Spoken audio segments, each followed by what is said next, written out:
Sky, the sun, he entwined. Slow down his flight so copper could dry. Yeah. Mischievous, marvelous, magical Maui, hero of this land. The one, the only, the ultimate Hawaiian Superman. Maui, magical Maui.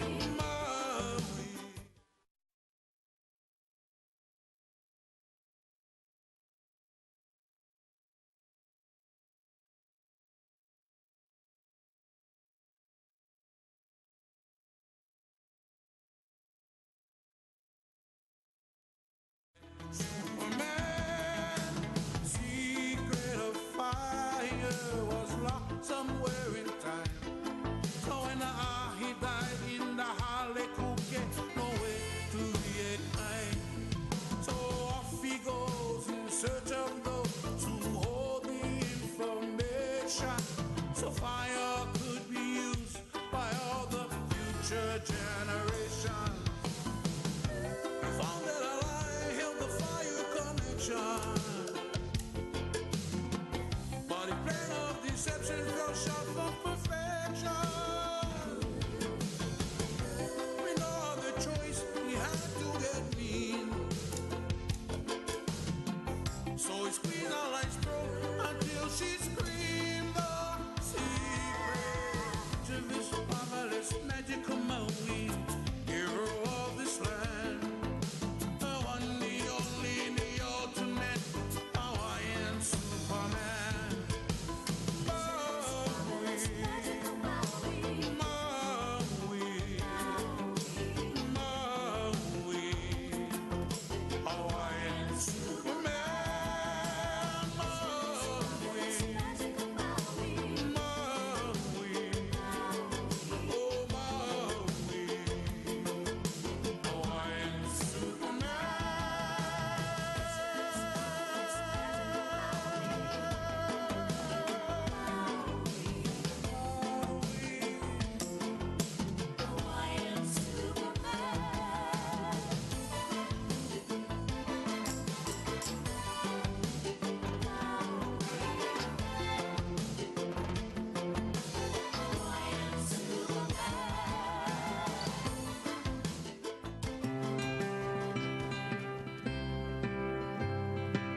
stars above the ocean. Got my ticket for the midnight plane, and it's not easy to leave again. Took my clothes and put them in my bags. Try not to think just yet of leaving. Looking out into the city night, it's not easy to leave again.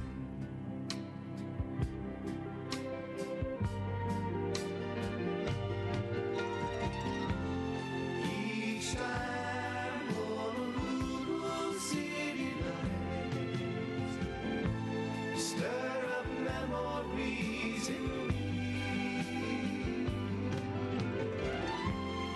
Each time Honolulu city lights will bring me back again. You are my island sunset, and you are my island rain.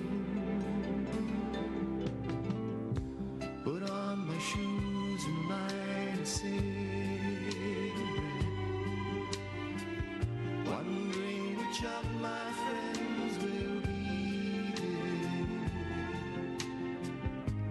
standing with their leis around my neck. It's not easy to leave again.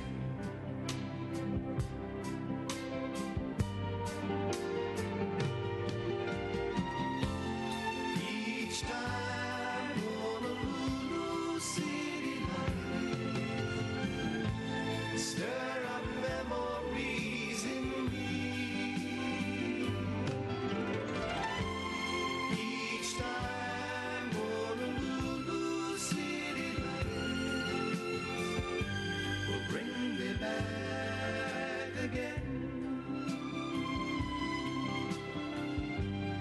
Bring me back again.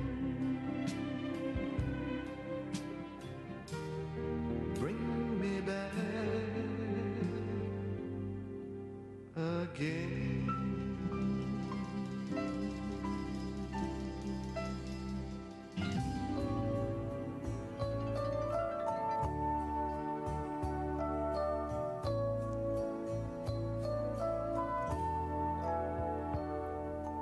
One day you treat me gentle, next day you treat me cruel.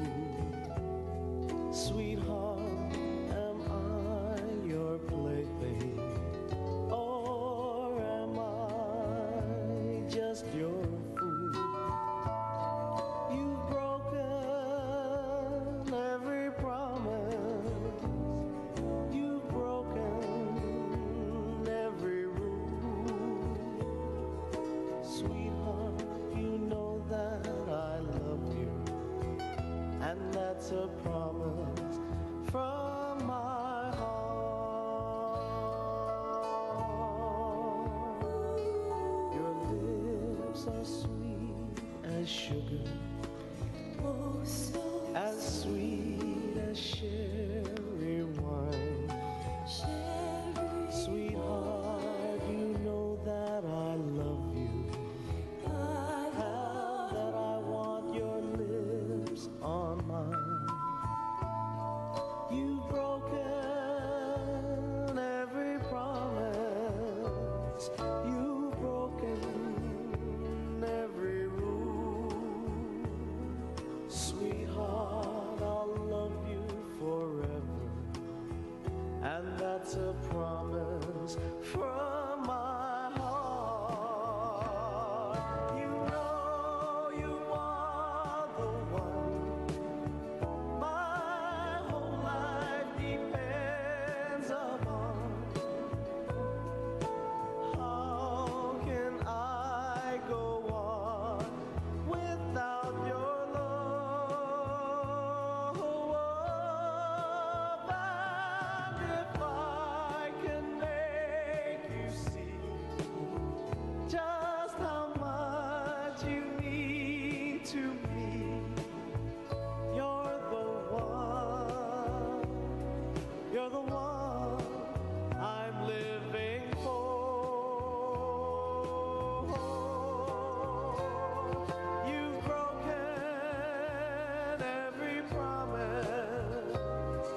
The Council's Committee on Budget and Finance shall come to order. This is our regular meeting of October 24, 2017. Currently, we have committee members, Mr. Carroll. Good morning, Chair. Good morning, sir. Ms. Crivello. Good morning, Chair. Ms. Tatai. Good morning, Chair. And Ms. Sugimura. Good morning, Chair. Currently, we excuse Ms. Cochran, Mr. White, Mr. Guzman, and Ms. King. We apologize for the late start of today's meeting. We are also dealing with the impacts of the rain of last night, so traffic is backed up. Utilities are on and off in certain areas. So the chair will make a couple of comments. One, we'll continue to receive written testimony from those that wish to give comment on agendized items. We will take public testimony, oral testimony today by our district offices as well as our chambers. By this committee rules, you have 3 minutes and 3 minutes only to speak on each agendized item. We will assist those that would like to give comment. State your name. If you represent an organization, we ask you to share that. You will adjust your comments to the chair. The chair will enforce decorum in this chambers at all times. So, what does that mean? So, when in session, members, even your staff, no one comes on the floor except members and authorized committee staff. Your staff can reach you from behind you. Okay. With that, we will start public testimony for today's meeting. Again, 3 minutes on each item. Lawrence Carnacelli will be the first to give public testimony this morning. And at the 2:30 mark, staff will shout out 2:30, indicating you have 30 seconds to remaining, and staff will shout out 3 minutes, which indicates you will stop your comments. Good morning. Good morning, Chair. Thank you for being here. Thank you for all of you being here. Obviously, it was difficult for all of us to get here this morning, and because of everything that happened, I actually don't have written testimony. I did want to speak verbally, though, on BF 42, 45, and 79. I'll be brief. Nothing has really changed on BF 42 or 45 from the last meeting. I did submit written testimony in BF 42. The moving short-term vacation rentals from commercial. I'm assuming that what we're doing is creating, in 79, we're creating a new class and moving it to that. I still will go from, the standpoint of, we really need to go to enforcement first. That to me is the thing, is right now we've become a one-trick pony when it comes to our economy. And that is, it's tourism. And before we throttle that engine back, we got to throttle another engine up. And I think that that's important that we look at. So, I'm not going to get deep into that again. With BF 45, just switching to that one now, I'm going to stay on the case of we need to protect renters. If we look at who's going to be affected by this, by moving from highest and their two highest and best, is renters are going to be the first people that are going to be affected. And so those are the people that when I say renters, I'm sorry, is long-term renters. Those are the people that are going to be affected. And so we really need to do that. And then lastly, on BF 79, one piece that I'm going to say is in throwing any unit that is rented for less than 180 days into a new tax classification throws a very broad blanket over condos and vacation rentals. And the homes aren't really the same as the condos. They're just not, as they are two different animals. And so I think that that's something that you should look at. Also, when you look at some of the special use permits, they're in ag.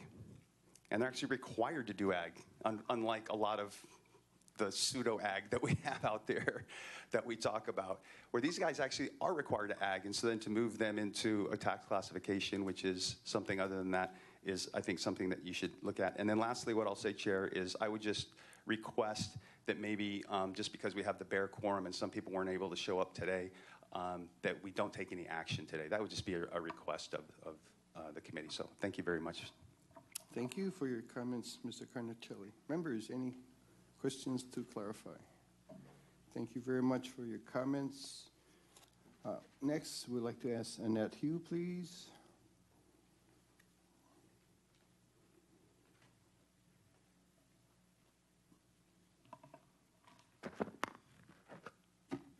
Good morning. Good Chair morning. Okama. How are you today? Good morning. Fine. I know that we don't have any electricity, and there were problems out there with communication, but I did ask to have the photographs that I took of the fairways displayed, so all the members of the County of Maui and people who are considering affordable housing as an option for the fairways have a good look at what we're really talking about. I have written many letters, as other members of the community, written letters to different departments of the county. This has been going on for 10 or 12 years. I'm not quite sure how the fairways became county property. I'm not sure about all of that. What I am sure of is the information that I have on the structure that you're attempting to sell. I watched many county inspectors approve that subdivision. I also did my homework as to the decorative wall that is there protecting our neighborhood from thousands and thousands of cubic yards of ditch mud that was placed there. I also have participated in meetings in regards to definitions of grading. That was not grading. And I am aware that Maui Lani has permission to remove sand, provide public works with B-grade sand, and to use sand from other approved projects to create what they need to create for their project district. In the case of Palama Drive, they took out sand, they dumped it along Haleakala Highway, and they brought in mill dirt, mill mud, filled with poison that has been sitting for years as waste from the plantation industry. Now we have a subdivision rising 30 feet above us with a swale that nobody has maintained since day one. There is no way to get to that drainage system. The pictures are provided for each and every one of you. 2:30. I have 2 minutes and 30 more seconds to tell you the County of Maui should not sell this subdivision for affordable housing. The County of Maui, our mayor, should buy this subdivision from the County of Maui for $14 million. 3 minutes. I'm not going to say anymore because it's not going to matter. But at least I came here and I did something for the County of Maui. Thank you. Thank you, Ms. Yu. Members, any questions for her clarification? Greg McBeal?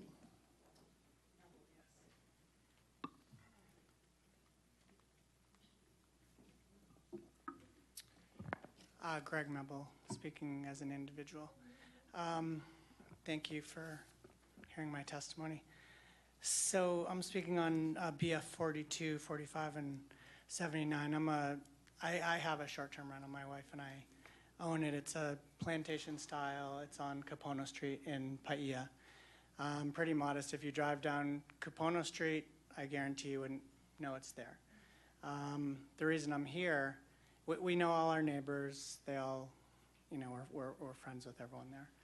The reason I'm here is because I think that there's a tax question, raising our taxes. we already pay higher taxes.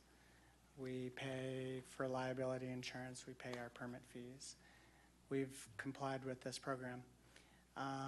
And we just don't feel like, again, if you drive down the street, if you have seen any of these in your neighborhoods, you know that these are not condominiums. It's a separate class. It's something very different. So I just wanted to give testimony and try and protect what we already have, which is a program, a permit system that has issues, but is trying to limp along. It seems as though, well, not all of the short-term rental owners live on islands. Some of them don't. Many of them live here, but many of them don't. And for lack of a better word, they seem to be a hot target. It seems like I have to work every day. I'm taking off work to testify, whether it's here in the Haiku Community Center or in the Heritage Hall in Paia or various different places. There's new things that come up with short-term rentals when we already have a permit system that more or less is working. Each one gets evaluated and there's a specific tax class for it. So I'm asking, A, that we not be put in condos, and 2, that let this program run for a little while. Let's see how it works. Asking people to come in every 2 months, every 3 months to defend it, we will, but I think once we have a record of good standing and the enforcement piece is put in play, then I think we'll actually be ahead of 2:30. the rest of the counties in this program. Thank you. Thank you for your comments this morning. Any questions for the gentleman? Ms. McBeal, thank you. Rosemary Robbins, please.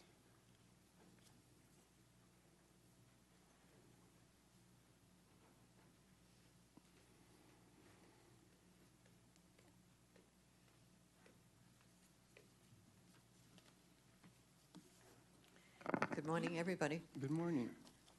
To this public meeting notice, Budget and Finance Committee, BF, Budget and Finance 41, I want to testify on today. And it's about the fairways at Maui Lani. It's not my neighborhood, so I need to get all the materials that are written to be able to understand what's happening there. I did that, and over on page 9 of the binder, under BF 41, it says the owner of record is the County of Maui. So that was not always it. Prior to that, it was under A and B, and prior to that, maybe under something Hawaiian that I'm not finding in any of these. I don't know that. But I do know that right now it's the County of Maui. Picture of it in here. Also in here, there is identification of what's been happening so far. This goes back to at least the 80s of that particular piece of geography. The mineral and water rights of any nature go to the state of Hawaii. So the picture gets bigger and bigger in here. The elevation agreement says that the County of Maui, through the Department of Water Supply, a political subdivision. So it's not the council. Other ones who have been making these decisions, including from September 16 of 1980. It also says that the person who came up with the records for this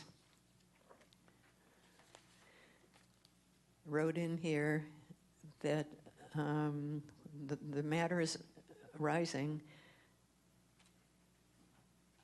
include activities from sugarcane burning. 2:30. Mm-hmm. Thank you. and the former use of adjacent lands for that as, I'm quoting now here, as a garbage disposal site. Probably not the healthiest of soil, given all of that. And we know some of what has gone on in the water. I was one of the people who worked with Senator Inouye, may he rest in peace, on that. So this is a huge area in need of address by multiple tentacles out there. Thank you for taking it up. Thank you, Ms. Robbins. Any questions for the gentlewoman this morning, members? We thank you for being here. You're welcome. Robbins. Tom Crowley, please.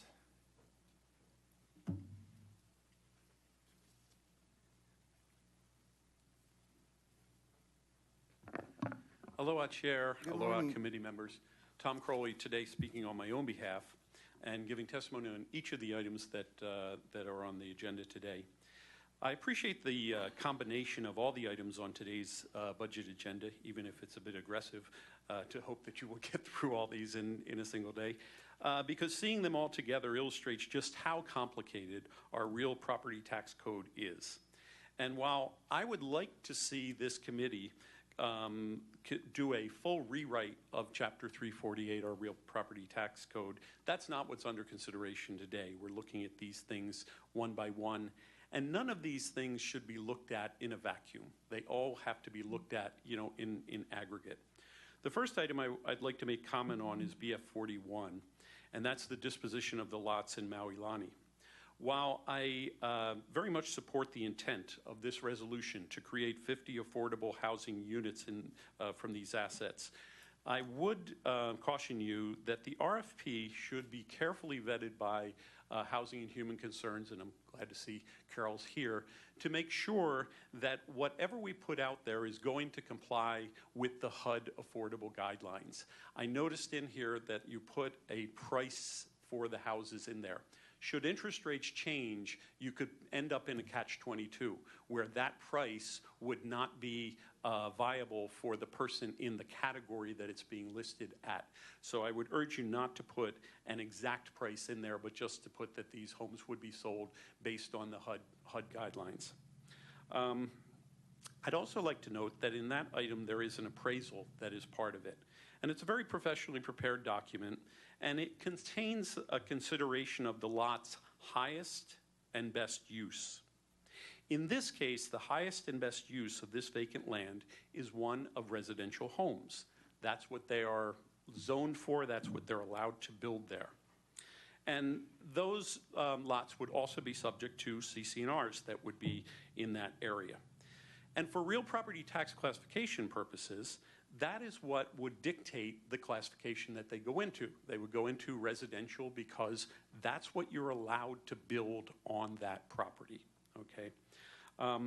Now I'd like to move on to the next item, which would be BF 79. And I started my comments with saying these are all interrelated. And I want to key into this highest and best use idea. When you have a piece of land and you're allowed to build something on it, the building, what you're allowed to build on it is dictated by the zoning, just like we talked about there.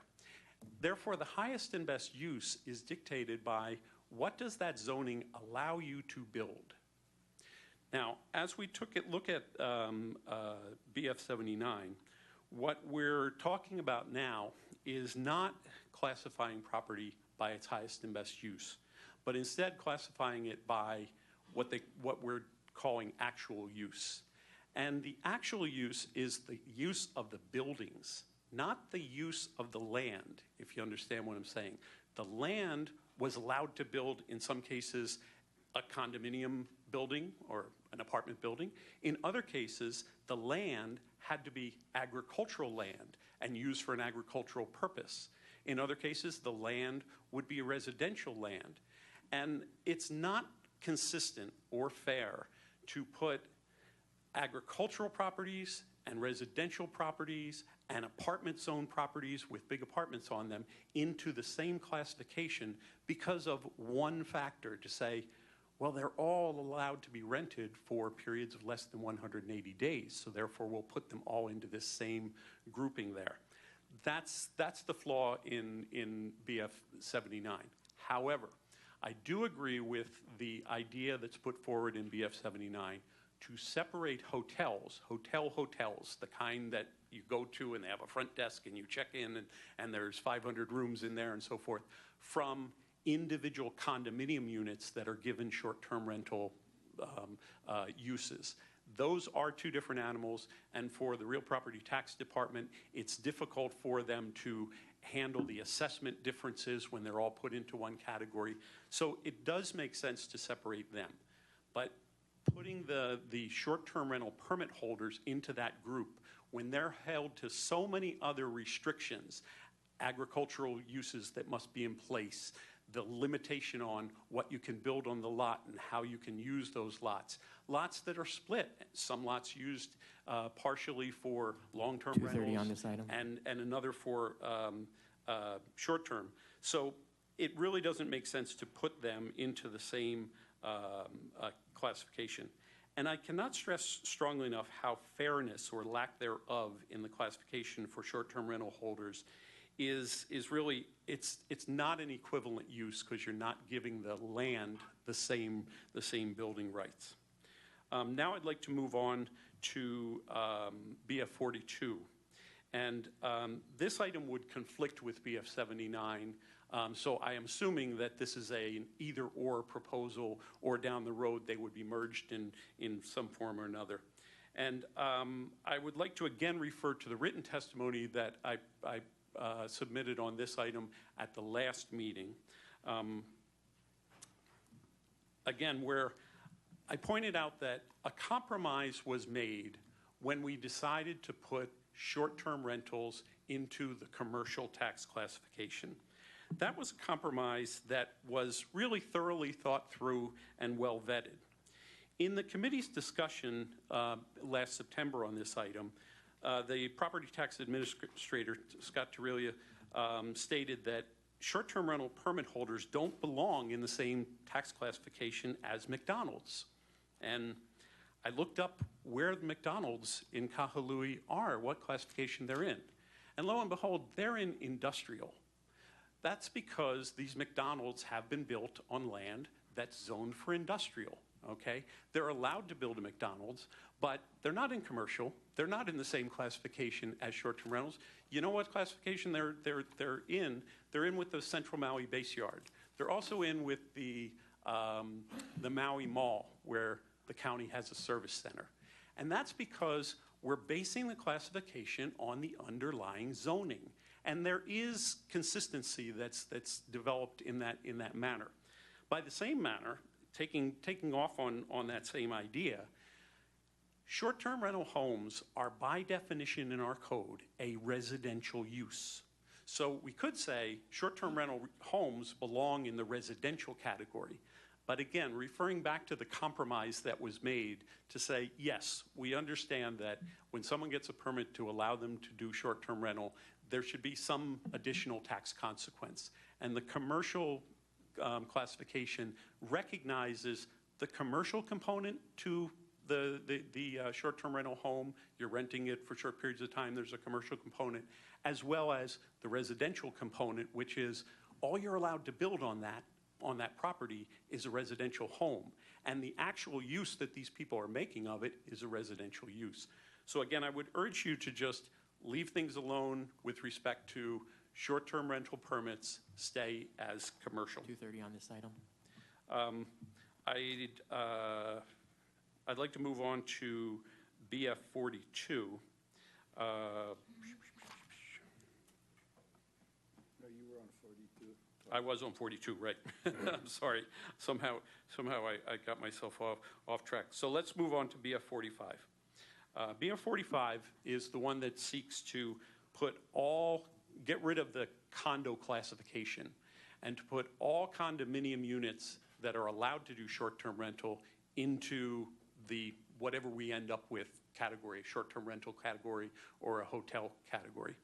And I support the intent of that item. I think that whether someone is making the short-term rental use of their unit or not, that, okay, if that's what they're allowed to do, then we should tax them. However, the big caveat there is I don't want to hurt renters that where those condominiums might be being used as long-term rentals. My suggestion for addressing that would be to create an exemption, create a real property tax exemption of, let's say, $200,000, that anyone who can prove that they are renting their unit out long-term via a lease, for example, would be able to take advantage of. So while you would be pushing their tax rate up by saying, we're going to tax you as short-term rental, we're going to bring their value down by giving them an exemption because they have proven that they're using their unit for a long-term rental purpose. And by limiting that exemption to an amount of, let's say, $200,000, then the guy who is renting the $5 million condo for $10,000 a month, he's not going to gain as much benefit from it. But the guy who's renting a $400,000 condo for $1,500 a month, he's going to get the most benefit out of that exemption amount. And I'd be happy to answer any other questions that you would have about that. So just in summary, BF 41, the Maui Lani lots, I support dividing them into affordable units and sending out an RFP. I hope you get a response from that. I hope that somebody says, hey, I have a good idea for that. BF 79, I support the idea of splitting the condos away from the hotels, but not putting the short-term rental homes into that classification. BF 42, I support the intent to eliminate the exemption of zoning classification for short-term rental. 230. I lost my train of thought. I support the elimination of the exception to zoning for short-term rental homes and believe that they should remain classified as commercial. And BF 45, as I just talked about, I think the $200,000 exemption would make sense. Finally, I have comments to make on BF 50. And very briefly on BF 50. I love the circuit breaker. And I always hope that the people that we intended it to apply to, that they are able to make use of it, they understand. And for anyone who's listening out there who doesn't understand, I'd be happy to help you apply for a circuit breaker if you qualify for that. But what we're doing here in this measure is moving up the cutoff point where it would apply and saying, okay, if the value of your home is a little greater, then we'll allow you to still get the circuit breaker. When I looked at these break points, from moving it from $400,000 to $500,000 and the break points being only $10,000 apart, I think that should be a wider scale. I think it should start at $400,000 and get 80% at $500,000 and get 60% at $600,000. And instead of it being a cliff that you fall off where you either get it or you don't, I think it should be a more gradual drop off for those who would get it or not get it. So again, I think that we should keep the circuit breaker. I like the idea that we are updating it to try to keep in track with what current values are. But I do think that spreading that valuation of the home a little wider would help it have greater application. Thank you. Thank you for your comments on the various items, Mr. Crowley. Any questions for the gentleman? Thank you. Thank you very much, Tom. Appreciate your thoughts. We'll go to Hana District. Ms. Lono, anyone wishing to provide testimony this morning? Good morning, Chair. This is Dawn Lono at the Hana office, and there is no one waiting to testify. Thank you. Ms. Fernandez, anyone on Lanai would like to provide testimony this morning? Good morning, Chair. This is Denise Fernandez on Lanai, and there is no one waiting to testify. Okay, thank you. Ms. Alcon, anyone on Molokai would like to share testimony this morning? Good Good morning, Chair. This is Ella Alcon on Molokai, and there is no one here waiting to testify. Okay, thank you very much, ladies. We'll return to the chamber and ask Eve Morgan if she would come forward, please. I think it's Hogan. Hogan, I'm sorry. That's okay, it's my right. I apologize. Good My morning. fault. Thank you, Council, for having us here. I spent an hour and a half writing up a beautiful testimony for you that I could neither print nor send, so I'm just going to wing it, but I will submit that later. I'm testifying on all this short-term vacation rental stuff, and I just want to paint a human picture for you because I think it's so easy to put STRH on something and think you know what it is. You think it's a non-resident, wealthy person renting out a home, making lots of money, and taking away housing. And I just want to paint a picture that my husband and I live on the Sacred Garden property in Makawao. When we bought it, the people previous had been smuggling heroin in the bottom of the orchids. And it was overgrown, run down, and in terrible condition. We spent lots and lots of money and time turning the Sacred Garden into a destination on Maui that people come to, both local and tourists, to enjoy a peace garden and nursery that is absolutely beautiful. If you haven't been there, please come. We then were sharing a property line and driveway with a drug haven next door that continued after the other ones got caught. We had drug deals going on next door, police coming all the time for domestic violence, even attempted murder, theft, all kinds of stuff going on. And when we had the opportunity to buy the adjacent property, we spent thousands and thousands and thousands of dollars and hundreds and hundreds and hundreds of hours, which we still do to this day, transforming it back into a beautiful agricultural property and farm, fixing all the rat-infested, termite-infested, and skanky buildings into these beautiful accommodations. And we spent 2 years turning it into a permitted legal vacation rental. And I want you guys to understand that this is not wealthy people just cranking out money from this community. We are hard-working people using the adjacent property to support the community and take away an endangering element and making it a healthier environment for the whole community. My next-door neighbor, who you all know, Sydney Smith, who's the president of the Coffee Association, who's on Oahu, or she'd be here, has the same situation. She took the property next door, which was also a drug property, to her house, transformed the units into beautiful accommodations, and extended her farm, and is doing the same thing. So not all vacation renters are off-site people. But I want to paint another picture for you. The people who owned my adjacent property prior to us were paying $150 a year in taxes. $150 in 2011. You can look it up. We are paying over $5,000 a year in taxes on that same property. And I want to encourage you to look at what the incentives Maui County is providing to people to be legal, to be hardworking, and to be in service to this community. It's just not just. And I think if you want to raise your tax dollars, the best first step you can make is to start looking at your already existing tax assessments and make them equal. If you look at A and A, apple and apple, they're not getting taxed the same. So clean up what you already have. All right, I could go on because I have hours more, but I will just send it to you in testimony. Thank you so much. We thank you for your comments, Ms. Hogan. We appreciate you being here this morning. Thank you. Thank you. Catherine Clark, please.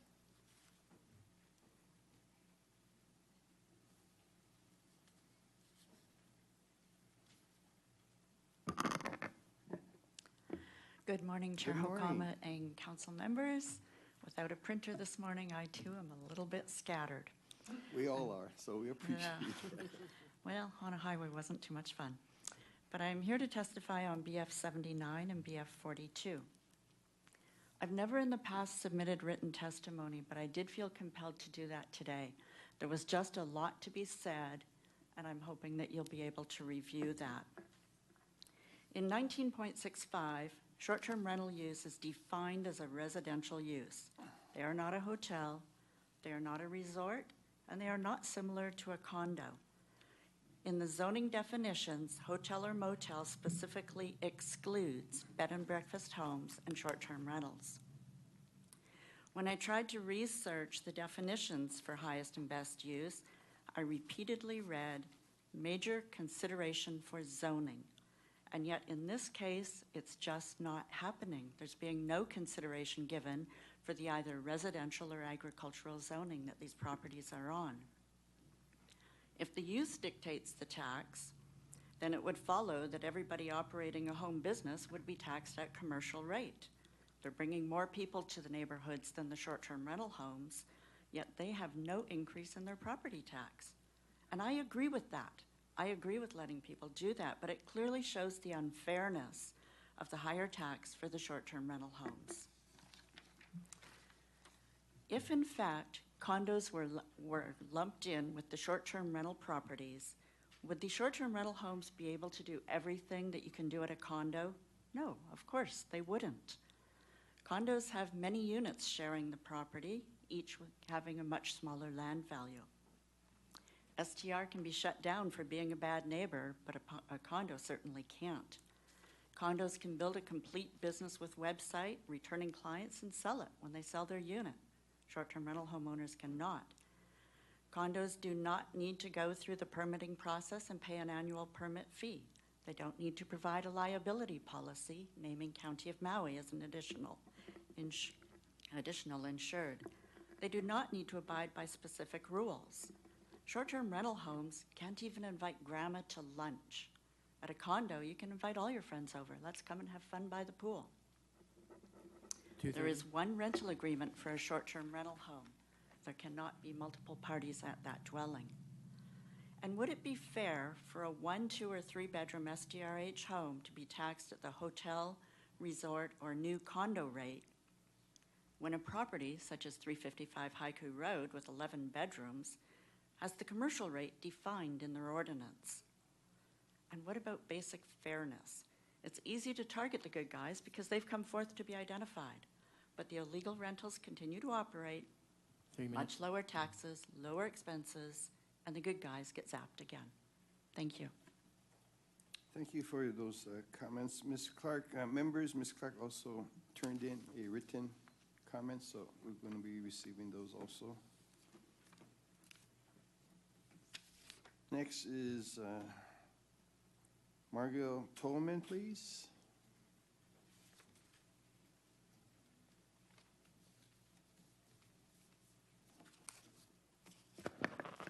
Aloha kako, Chair and County Council.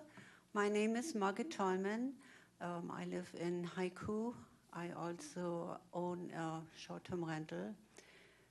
My husband and I bought the adjacent property in 2004 for certain reasons to upgrade our neighborhood.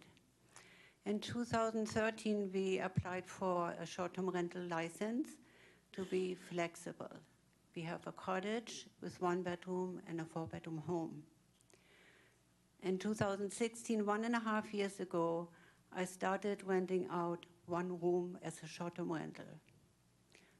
The 3-bedroom home stays long-term housing for my employee. The 1-bedroom cottage is occupied by the same tenant for about 25 years. The 1 rental I operate on this property supports my long-term tenants. It's a mixed use. I'm hoping that I can be an example for other homeowners to create affordable housing on Maui. I'm pleading to you to look carefully at fairness. Thank you very much. Thank you for your comments, Ms. Tolman. We appreciate your being here this morning. Thank you. Autumn Ness, please.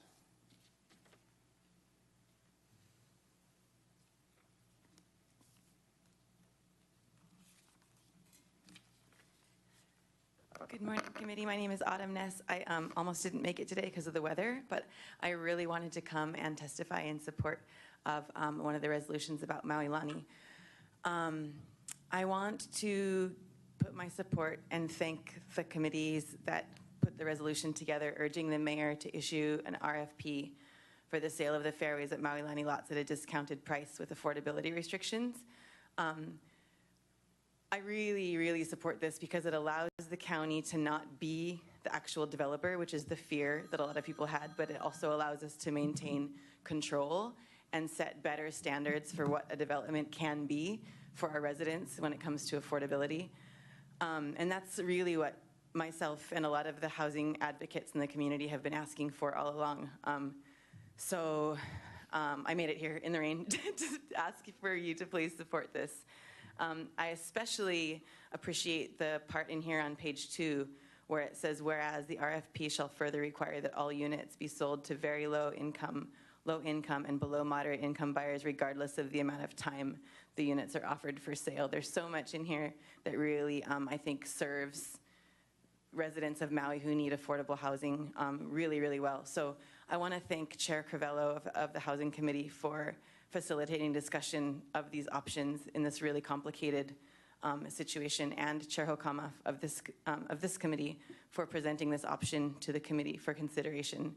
And I would like to ask the committee to vote in support of this resolution to the one that's, because there's 2 in front of you, I believe, the one that allows the county to sell these at a discounted price, but with affordability restrictions. Thank you very much. Thank you, Ms. Ness. Any questions for the gentlewoman? Thank you for your comments this morning. Amy Bond, please.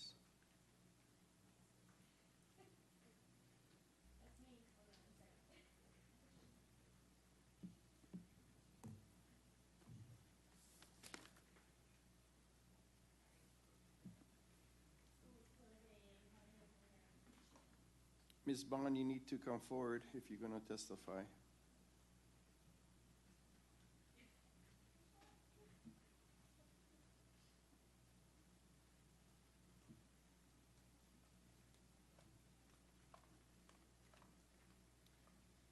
Hi, good morning. Good morning.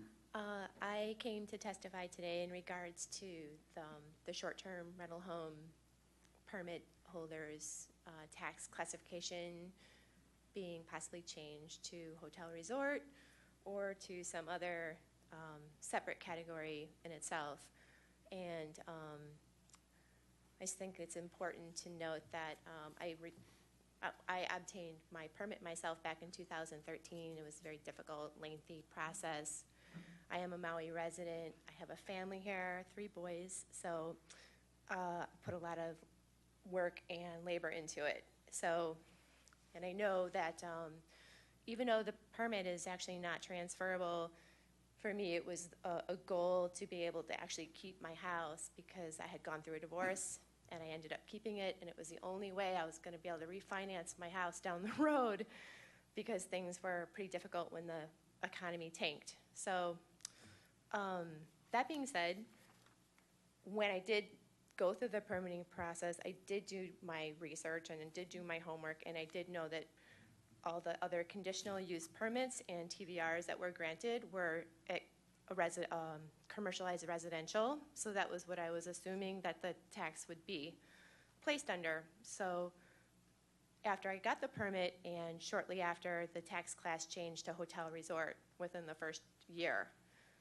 instead of commercialized residential. And I did testify at the county meeting for that one too. So I have the same premise that I just feel like although these are short-term rentals, you know, we don't have, I don't have a restaurant, I don't have a spa, I only have 3 bedrooms, I can have a max of 6 people. It's a limited amount of money that, you know, does come in just from those 3 bedrooms. And although I work very hard and I think I do really well with my business, I just feel that hotel resort isn't the proper tax class for it. And I do think that if you do consider changing it to a different tax class, that it should be less than hotel resort for those reasons. Commercialized residential, or I'm in commercial right now, and I would just like to note that I know that there are other properties that were granted permits before that are still like conditional use or TVRs that are in commercialized residential that are short-term rental homes. So there is really not a continuity also across the board right now. Thank you very much. Thank you for your sharing your comments this morning, Ms. Bond. We appreciate it. Any Thank you. questions for the lady? Thank you for being here this morning. Thanks. Okay, Ms. Bond was the last person to request testimony. Members, with no further requests, we'll close testimony for today's meeting with no objections. No objections. Okay, so ordered. You know what, we're gonna take a 5-minute recess, get back out here by 10:15, and then we'll start up with BF 41. Okay, good. Recess.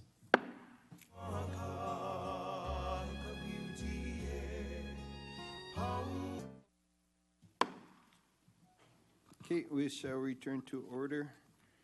We're going to bring up BF 41 under the heading of disposition of lots at the fairways at Maui. Members, what is before the committee today is 2 proposals. One is dated June 6, 2017, which is the original one from the chair regarding the 55 lots, which includes 1 drainage, 4 roadway lots, with the upset price at $9.8 million. And then upon hearing some of the discussion in Standing Committee HHT under Ms. Crovello, your chair has then developed a second proposal, which is dated October 6, 2017, where there is a further discount and some parameters on affordability regarding those lots. And so I'm going to open it up, one, to the committee for comments or questions. We have Mr. Walker, our acting director of finance. We have Mr. Tiruya, the administrator of real property tax. Let's see, we have from Housing and Human Concerns, Ms. Ryman, the director, and from finance, we also have Mr. Hironaka under properties to assist the director. So members, you have 2 proposals before you. You've heard some testimony regarding the proposals. I'm going to ask Mr. Carroll if you have any questions at this time that you would like to present. Okay, thank you. Ms. Covello, any comments or questions at this time, please? Thank you, Chair, for giving us this opportunity. You know, when we talk about RFP and we put all these restrictions, in other words, they have to sell to a said income bracket, people in need and what have you. Are the CCNRs also included in this RFP? Do they have restriction, or is it Anything open? that is within the CCNRs of the Maui project impacts this consideration. They still have to follow whatever agreements and requirements, conditions of zoning that is placed on all other lots. Thank you. So, and earlier we had a testifier talk about, and I've only passed the area. I'm not that familiar. Has that place already passed all the grading? They have all the, everything is already acceptable according to entitlements, or will the awardee who gets this RFP have to go through all of the grading permits all over again? And is it part of sand dunes In my area? inspection, they're ready to go. But I'll allow Mr. Walker from finance, because he also has Mr. Hironaka with property side. If finance can respond to your question. Director? Thank you, Chair.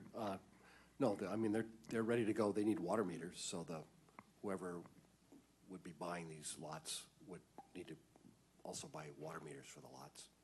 But and the drainage system, as we noted in the task force report, needs some work, so that would need to be done as well, but which would probably require some permits. But other than that, they're ready to go. And wastewater infrastructure is all in place? The septic or whatever sort of system Yes. that they have? Yeah, okay. That's all I have for now, Chair. Thank you. Mr. Tai? So Chair, so who in a county administration from the, I don't know if it's like Public Works or whoever would sign off on these lots that they're ready, because I did a site visit, and on the Makai side lots, it's like about maybe close to 30 feet high, piled up in I don't know, sand or some kind of sediment, with only a white, maybe like an 8-foot high white panel fence. It's not even like a retaining wall. So, one, do we have someone from the county signing off and saying, this is okay and it's ready to be built? Once, is there such a thing will be done? I'm okay with that. The clarification I'm looking for is that. Well, let us respond to your first part, Mr. Tai. Department, Mr. Walker. I mean, I suppose that would be, Public Works, DSA, because eventually someone's going to come in for a building permit for the lots, and obviously the lots would have to be, it would be the same as anybody else coming in for a building permit on their lot. They would go down their checklist, I suppose, and make sure that, everything, all the I's are dotted and the T's are crossed. So my understanding is when the county bought these lots 10 years ago, 8 years, whenever it was, that they were ready to go. I'm sure we could probably get Public Works. I mean, I defer to them to go out there and do a summary report or something, but that would be up to this body. Mr. Uyoki, you have additional comment to share with the committee? Thank you, Chair. Just my understanding is we're selling the lots, so it'll be on the onus of the purchaser to do their due diligence, to have their engineers go over the property, then, as Mr. Walker mentioned, to submit building permits. It wouldn't necessarily be the county saying, oh yeah, these are good to go. It'll probably be, we're offering them, you review them in the due diligence period, and you make an offer. Thank you, Chair. So we're selling as is? As is, okay. And so with that, I understand, well, I'm pertaining to the second resolution. Okay. RFP requirements is that the bidder constructs the units of at least 2 bedrooms on all residential lots. 25 of the units shall be sold to a very low income as defined by Chapter 296, income for no more than $290,450. And then the other 25 units shall be sold to below moderate income for no more than $372,050. And then any additional workforce housing units constructed won't qualify for workforce housing credits. And the project required will be to comply with Chapter 296. The question I have is there, okay, so there's no timeline that has been required for successful buyer or bidder to begin the process of construction. So what will prompt the winning bidder or buyer to begin process immediately? Mr. Tai, you are pretty much in sync with the other members in the chair. That's one of the areas I inadvertently left out. Yeah. So I'm glad you brought it up. I am going to ask you, the committee, to consider something like not more than 24 months to start construction. The longest thing that I can see hindering this proposal, if it moves forward, members, is the internal bureaucracy to get the permit approved, the building permits. Yeah, I don't see our part being the one that's going to take the time. But after if we give the approval, that's where I see the time clicking into months and months, which is the approval, unless they go over to pre-planned units that have already gone through the process and already are approved for permits. Once siting within the lot is settled to ensure proper setbacks, we can make that happen sooner than later. But that's my concern, how long it will take to get the permits, and that's why I'm asking you to consider that it must be built under 24 months. I can see them having a hard time with 12 months, just for the simple stuff. So I'm glad you brought it up. That would be my response to you, as well as I'll bring it up now. The other thing that I learned through some of our other projects like Kihei Aquatics, I'm going to ask the committee to consider a requirement that the winning bid also must place a bond for bond construction requirements.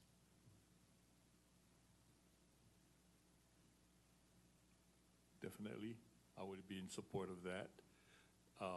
My other thought is seeing some other projects go on is that whoever wins the bid is also in good standing with the County of Maui, because some previous contractors that win previous bids, they don't deliver on time, and yet they still awarded other bids and contracts. So I would also say they need to be in current good standing with the County of Maui. Recommendation. We'll take that seriously. They must have good standing and they must be able to perform. Those are two critical requirements, Mr. Tai. Anything else at this time? Thank you. Ms. Sugimura. I too support the intent of the resolution before us. I was just curious on some ongoing expenses that the county may be having, and sure. I wonder if maybe you could ask finance or department to tell us what are some of the holding costs that we've been having to pay by keeping this property, and it might, further support the justification to release the property and move forward with the resolution. Mr. Walker, do you have some information on the current day-to-day operational costs as regards to the lots at Maui, whether it be any interest or fees? Maintenance fees. Assessments, association requirements, CCNR requirements. Thank you, Chair. I'm going to defer to Mr. Hironaka, Guy. Thank you. Mr. Hironaka. Oops. Good morning. Currently, we pay monthly maintenance fees of $3,200 a month for the lots, the 50 lots. We also pay the minimum water meter fees for the irrigation, which is about $100. And then we also have landscaping that we pay monthly to just keep the weeds from overgrowing. So that's, a monthly fee of, I forgot what it was right now, but as of last year, we figured out what the holding costs were for the time period as of the time of the ad hoc committee, and that was $230,000, and it grows every year by about $40,000. Ms. Sugimura. That's a lot. So, thank you. That additional information makes it even more important, I think, that we take action. So, thank you for this. Okay, thank you. Mr. White, thank you for being here. Any questions or comments at this time on BF 41? Thank you, Chair. Maybe you could share with us what the basis was for arriving at the two pricing differentials of $290, $450, and $372, $50. Are those based on current HUD prices? Current HUD prices, as well as currently the interest is at one of the lowest. But I've had staff work on it after I set the parameters. And Mr. Uyoka, any additional comments? Thank you, Chair. I believe right now Housing and Human Concerns is using 4% as the prevailing interest rate. So what they did was, on the direction of the chair, he took the 3-bedroom price for an 80%, which is the very low and low income, which was $326,800, and he took the 3-bedroom 100% price, which was $408,400, and he took the difference between the $9.8 million, which was proposed, less the $8 million, which is the current proposal in this bill. He took that $1.8 million and he divided it amongst the 50 lots.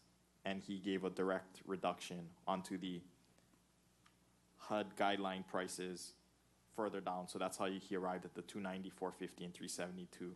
The idea behind it was he wanted the benefit of the subsidy to go to the purchaser rather than to the, I guess, the purchaser of the units rather than the developer of the project. Thank you, Chair. Okay, thank you. Thank you for that explanation. And the top of the reso says 55 lots, and yet we're only dealing with 25 and 25. What is the difference? If I may, Chair. Mr. White, that's the 1 drainage lots and the 4 roadway lots. Oh, okay. That's the 5. Okay, thank you. And how is the 1,100 square foot living area going to be defined, or are we going to further define it? Because I know there's lots of different definitions in the code. Mr. Uyoka. Thank you, Chair. Our understanding was that we used that language because that's what was contained in the Maui Lani CCNRs, where the minimum living area for the unit had to be 1,100. Our hope is that whoever purchases it in the RFP, they may or may not, this isn't urging the mayor to produce an RFP, so the mayor will be selecting and it will come back to council, of course.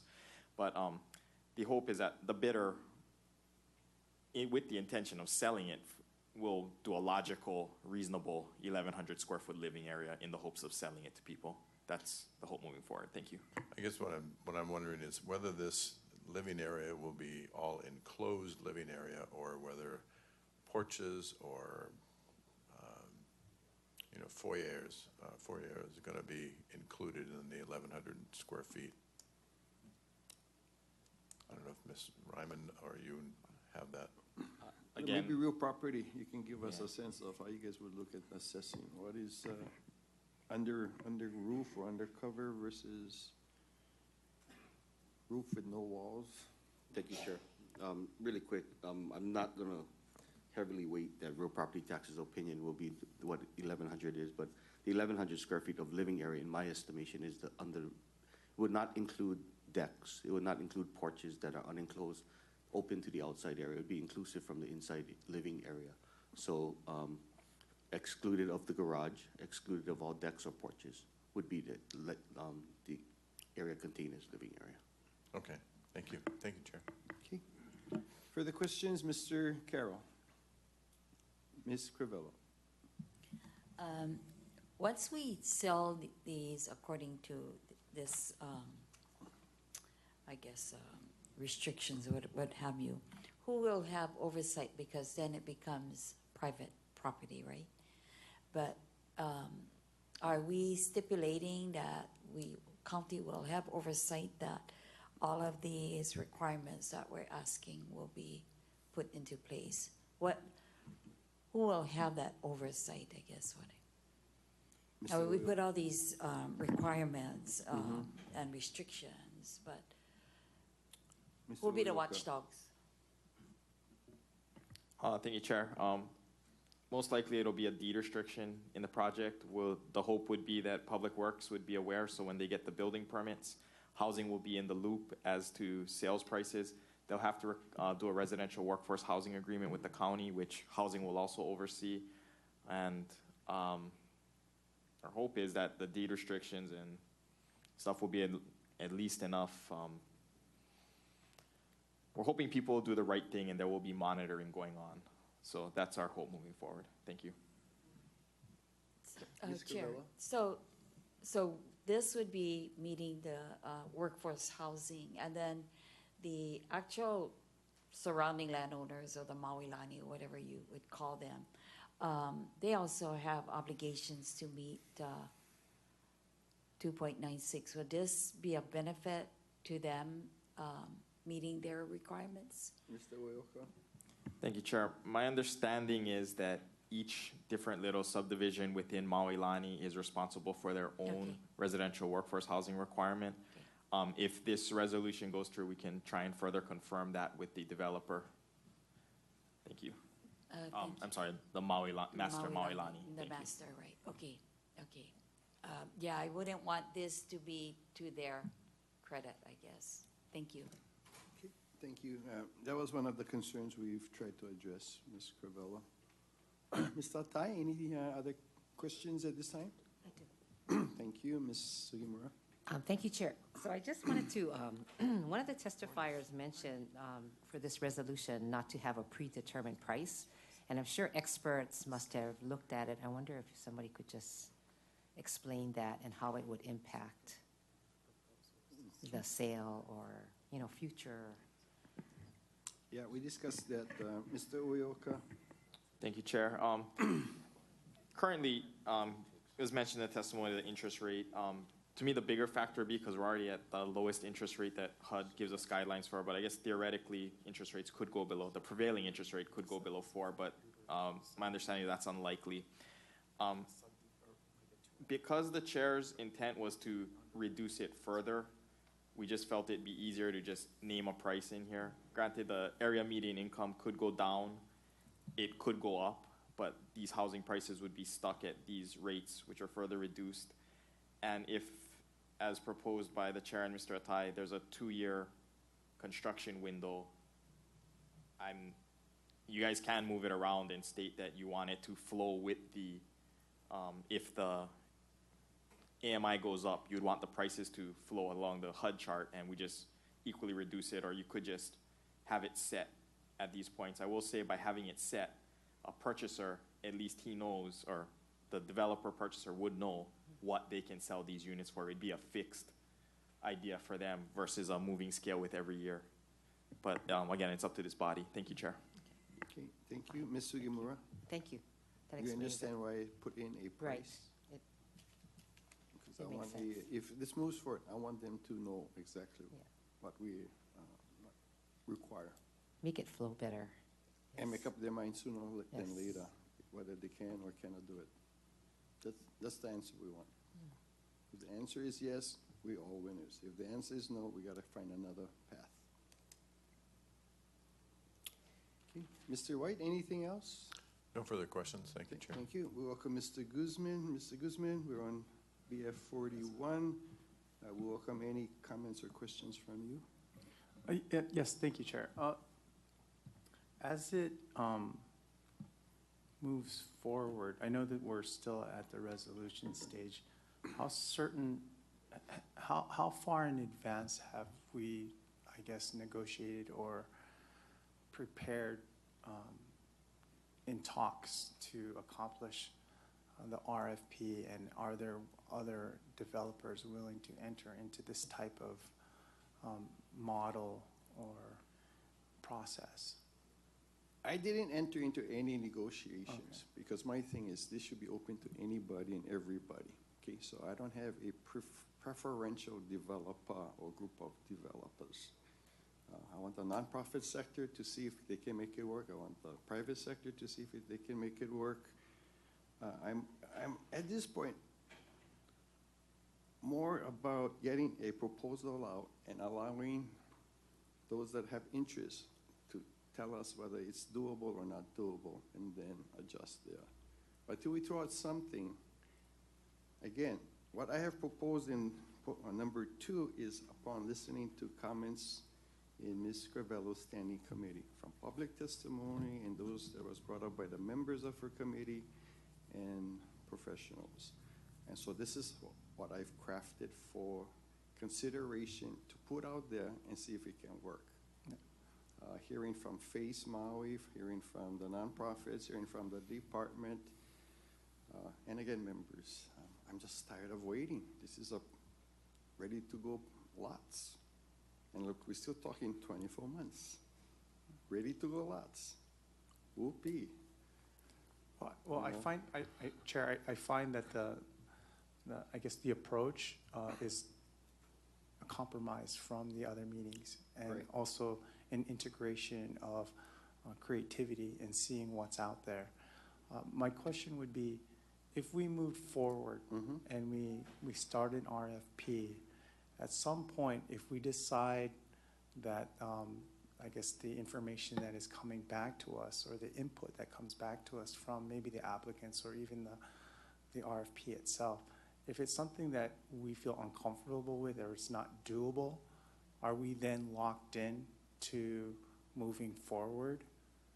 Or can we at some point The way- back out? The way your chair And reset. sees this moving, Mr. Guzman, is that, again, what we are doing, I'm proposing in number 2, it is a reso to urge the mayor to move it forward. If this moves forward, my thing is this still will come back to council eventually because of the sale. Council has to agree to the sale, okay, by our requirements. So we're still in a process. We're still required to give an additional approval, and that is our catch to review yes or no, whether we'll agree or not agree to the sale. To the sales of the Once the terms of the sale. administration moves it forward, yeah. Okay. This will just ask them to please put out an RFP and see if we do have interest from those that would like to build on these lots and give us a proposal. Do we So, again, yeah, Mr. Guzman, if there is no proposal, then we know this is not a workable option. If we get 10 guys with a proposal, we might say, this might be the template for future government projects or what have you. So, again, I would just say, I would ask you to consider giving number 2 a choice, hearing the resistance we had for number 1, which for me was the cleanest and fastest way to get some money back to put in another affordable project. But I listened to Ms. Crivello's committee, I listened to you, members, and that's why I've proposed this additional option for your consideration this morning. Mr. Guzman? Yeah, thank you, Chair. I do like resolution number 2, and I do like the third to the last whereas, where the units are to be sold at a very low rate of income, low income, moderate rate. So is that, and the fact that it will come back to council for final review or approval of the sale agreement, which would hopefully, I would assume, would incorporate the terms of the developer or whomever will purchase the units. Or I guess this would be for a developer, and we would be, I guess, have the ability to make sure that they are within HUD guidelines or any other, let's say, specialized guidelines, income guidelines that we would propose. That's my understanding, Chair. Is that correct? I would say if during the negotiations or they're working on finalizing the RFP, if there's factors that may need to be adjusted, then I expect the department to come back to us and ask for some kind of action if required by committee or council. But they would know during the talks to be able to come to us and say, this is a sticking point. The interest has moved. It's now 2% instead of 4%. I don't think so, but let's say that's it. Or it went to 8 instead of 4. If we need to make the adjustments, then that's something we can consider prior to final decision on the sale itself, Mr. Guzman. So you will have your chance to review the proposed sale price and whether we agree to not. That would be you and the other members of the council to decide that at that point in time. Okay. Yeah. Would it be possible to see the, I guess, the drafted RFP that goes out prior to it being sent out? We can request the mayor, the administration, because it'll be under their jurisdiction if we move the resolution forward. Okay. Yeah. But that is why we've worked hard, Mr. Guzman, within the resolution to set parameters so that we are expressing from council what we expect to see in the RFP. And that is why the whereas clause was thought out. We put in the price, we gave the minimum square footage of 1,100. We set parameters that we expect to be in the RFP, including the income levels we hope to provide housing for. Okay. Thank you, Chair. Okay. Members, question, Mr. White. Thank you, Chair. You know, you have in the reso the wording shall with respect to building the 1,100 square foot and shall sell at the 2 prices that we've spoken about earlier. but the $8 million sale price is as a proposed sale price, as instead of a shall. The price shall be $8 million. Is that giving the administration some latitude as to what they put the sales price at? You know, that might have just went through my eyes review, Mr. White. You guys all know me. My thing is to maximize the return for the county. So if we can get more money for the land, I'm going to grab it. But the key also is to in balancing with, do we want 50 houses? So I'm willing to adjust on the return, cash return to the county if there's something smart on the 50 housing regarding timing and pricing. Because my thing is, the market is now for us to go and get dispose of the lots. I don't want to dispose it when the market is down and it's not going to happen. So that's why I'm pushing this now, members. Okay, So I don't know when the next, we all got to guess when the next window is going to come for this county on this environment. So that's where we are today, Mr. White. So that would mean that if you the want, upset price. you want us to consider shall be? No, I think it's okay to have it as a proposal, because if somebody comes in and wants to submit an RFP for a higher amount. I'm not going to object. Yeah, we're not going to object to that. So, thanks, Chair. Okay, anyone else on this? Members? Okay, we have two proposals under BF 41. The chair is going to recommend for the committee to consider moving out the second proposal, October 6, 2017. Because I would really like to see if we can get responses to this consideration. You know, we've heard a lot of talk from the nonprofits and the private sector, so we'll see if they can figure out and pencil out a project like this and come up with some considerations for us. So that would be my recommendation, members, to move forward the proposed resolution that was attached to October 6, 2017 correspondence from Corporation Council, allowing staff to make any non-substantive changes and allowing for the filing of all appropriate communications. So moved, Chair. Second. I have a motion by Mr. White, seconded by Ms. Carvello. Ms. Yoshimura? Thank you. Right, now's the time to do it. Okay, so we have a main motion on the floor, members. The chair will ask you to consider whether we want to amend this by putting in two requirements. One, the requirement of bond construction, and the second, construction must start 24 months or less. So if they can do it sooner, that's what we want. Yeah. But they have to, but they cannot go over 2 years. Mm-hmm. That's the proposal for the amendment. Ms. Sugimura? So moved. Second. Okay, I have a motion by Mr. White, seconded by Ms. Carvello to amend. Ms. Sugimura? So my question is, do you have to say from when the 2-year period begins? I would say upon approval. Okay. Or upon Acceptance execution of the proposal. The deed.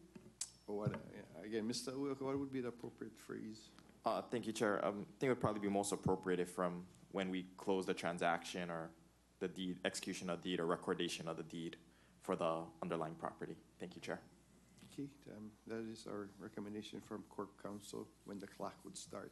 Okay. Ms. Okay. Sugimura. No, thank you for the question. And we appreciate Mr. Tai's concern about how long before we actually build. Okay, any further discussion on the motion to amend? The amendment again is to include a requirement for bond construction, a bond for construction, and must start construction less than 24 months upon execution of the deed requirements. Okay, Chair. Yes, Mr. Is this Atai. also where, earlier I had mentioned, from what I'm seeing, is that some contractors win county projects and they don't perform well, and they're able to go and bid other projects? How do we make that wording so that at least they're in good performance and good standings to even be able to bid? Let me suggest this. Let us take care of this amendment first, and then we can move on to that and ask Mr. Uyoka if there is ways we can place within the parameters of the resolution that all submittals must be from qualified and acceptable entities, or whatever it needs to be. Okay, members, we are on the motion to amend. It's only about two things at this time: the bond and the maximum length to start. Okay. All in favor of the motion, please say aye. Aye. Opposed, say no. Motion passes with 7 ayes, 2 excused.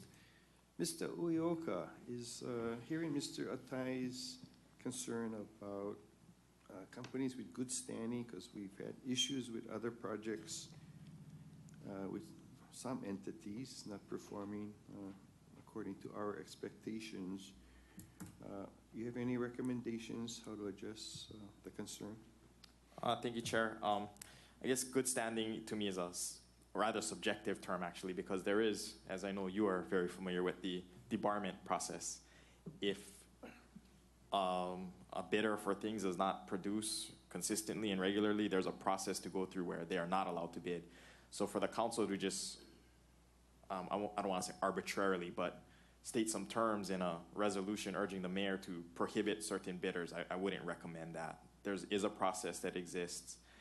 On a side note, I won't say it's a guaranteed protection, but if, as the chair recommended, the project is bonded and the person does not meet their 24 months, I'd assume at that point we would have the opportunity, I'm not saying it's a slam dunk or it's going to be simple, but to call that bond and move forward with the project at that point. So I believe there are certain safeguards built into this.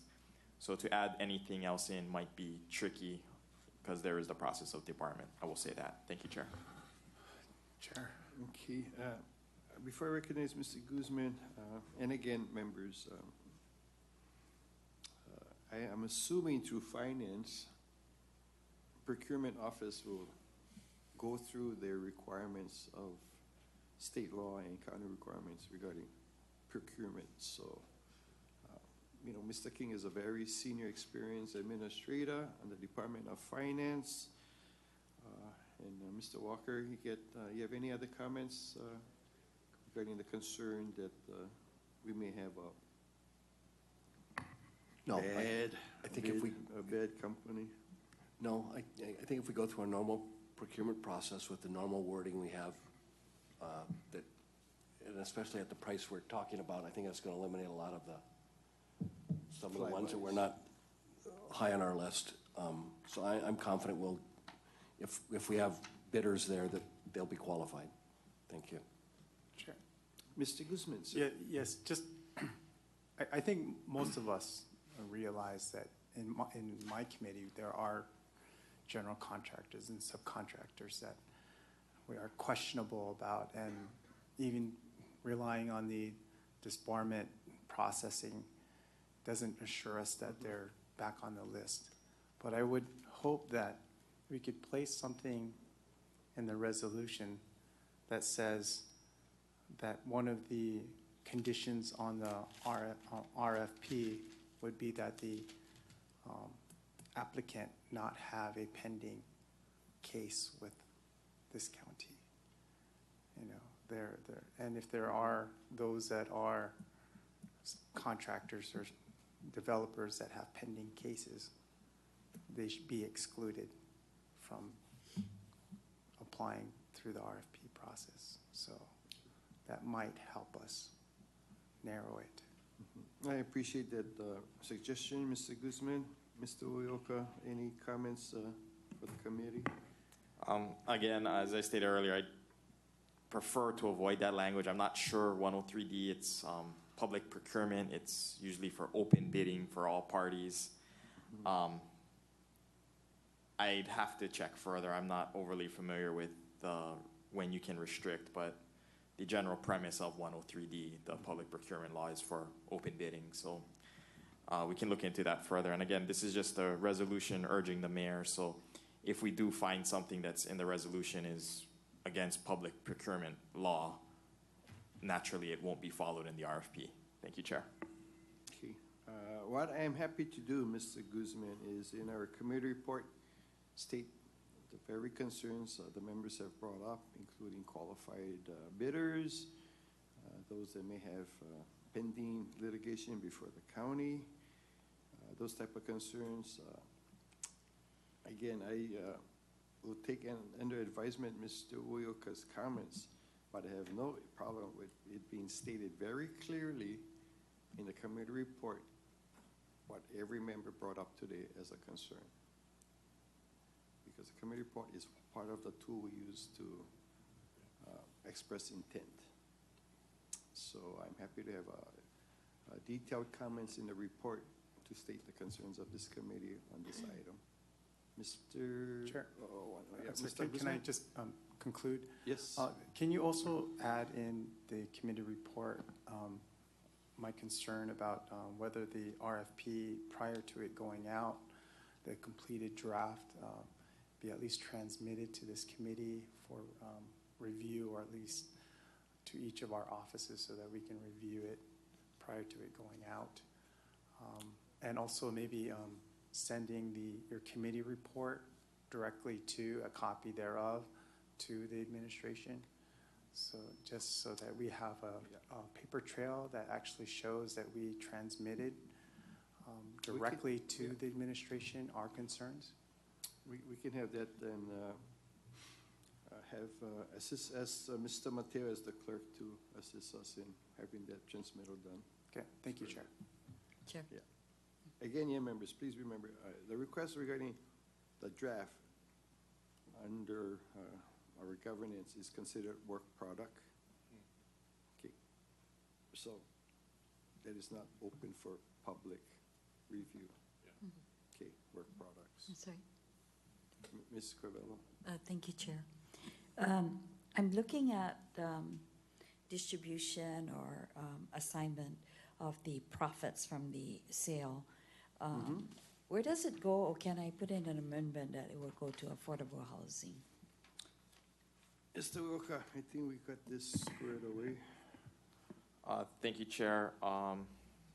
My understanding is you probably would want to put that language in when the actual sale comes through, but without any other language, it would most likely go to the general fund.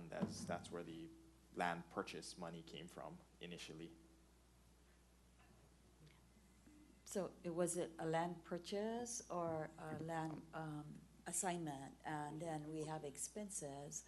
And so after we clear off expenses, we have a net amount. Can that be amended so that that amount will be restricted to the affordable housing funds?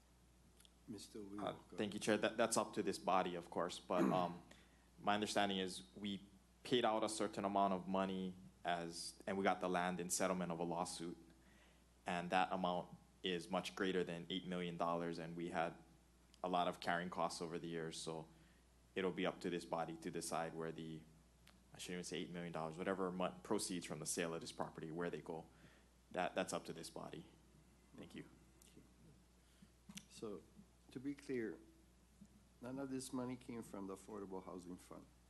This is all general fund monies that we've expended so far. Okay. So if that's something you want us to consider, we can do that, Ms. Corvello. I know, I don't know what all the costs involved or what the purchase price was or what have you, and with the settlement that goes, I don't have that history. However, if there are any, I guess, net profits after everything, that makes any kind of sense, proceeds that we can restrict it to affordable housing funds. I'd like to make that amendment. Mr. Uyoka, if you find that doesn't make sense, just Okay, my team members, this committee will take that up if and when we do reach into a meeting to consider the actual sale. Okay. Yeah, because until then, we could be discussing this and it may never happen. So Right. let's wait for the time. All right, thank you, Chair. Yeah, but that's a reasonable request, Ms. Corvallo. Okay, anything else, members, on the motion as amended before you? If not, all in favor of the motion, please say aye. Aye. Opposed, say no. Motion passes with 7 ayes, 2 excused. Thank you, members. We still have a few more. We're going to try and at least start the review, members.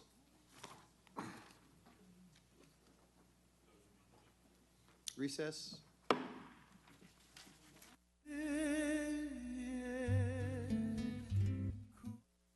Okay, we shall return to order, members. Let me direct you to BF 79 now. This is a proposal regarding amendments to Chapter 3.48 Maui County Code relating to real property tax. We have County Communications 17-359 regarding amendments to 3.48. We have a correspondence on October 16, 2017 from Corporation Council with a proposed bill amending Chapter 3.48 to classify real property used as short-term rental homes or transient vacation rentals as short-term rental for tax valuation purposes. We receive some good testimony today, members. What I will share, though, is you are more than likely aware that the Standing Committee on Planning is considering an audit of to review Title 19, which is zoning and adjusting zoning. And we just had a meeting, I guess, last week on that. So already one committee is looking at that component, and my concern is that needs to be tied into taxation. And while, yes, I can appreciate a comprehensive review of our structure, to me it'll never happen because nothing stops. Everything keeps moving along. So we're going to need to adjust as best we can accordingly when we can. And that's what we're trying to do today with various proposals for consideration. So take into account, members, I just want you to be aware of what one committee is trying to do under the zoning component, what we're trying to do under taxation in this committee, and how it needs to be coordinated and worked out with the two, zoning and taxation. Okay. And whether or not we are going to support integrity of the zoning through a tax structure and not have everything exempted through permits. Okay. So this morning we have Mr. Turia, our real property administrator, tax administrator from Department of Finance, and we'll ask him for his comments on this consideration. Thank you, Chairman. Good morning, members. Scott Turia, Real Property Tax Administrator. Before you first bill up is BF 79 in relating to real property tax. The purpose of this bill, this amendment, is to create a short-term rental classification and further identifying some language that would determine what the new hotel and resort category would contain. I would just open with real brief. It is the short-term rental classification or short-term rental class can be whatever class you want to call it. We just put that definition there. It is just a simple bucket that for you to classify, but the proposed name is for short-term rental classification. That would be for all properties that's operating for transient purposes for under 6 months in duration. And the classification amendment for the hotel and resort is to classify property as hotel and resort for taxation purposes for lodging and dwelling units occupied by transient tenants for periods of less than 6 consecutive months, having 8 or more lodging or dwelling units and employ more than 20 full-time persons unless classified as timeshare or commercialized residential. Chairman, that is opening remarks regarding this. Thank you. Thank you for that, Mr. Teruya. Members, I'm going to ask you if you have questions for clarification or concerns. Mr. White, any comments at this time? Thank you, Chair. Not at this time. Okay, thank you. Mr. Guzman, any questions at this time you'd like to pose?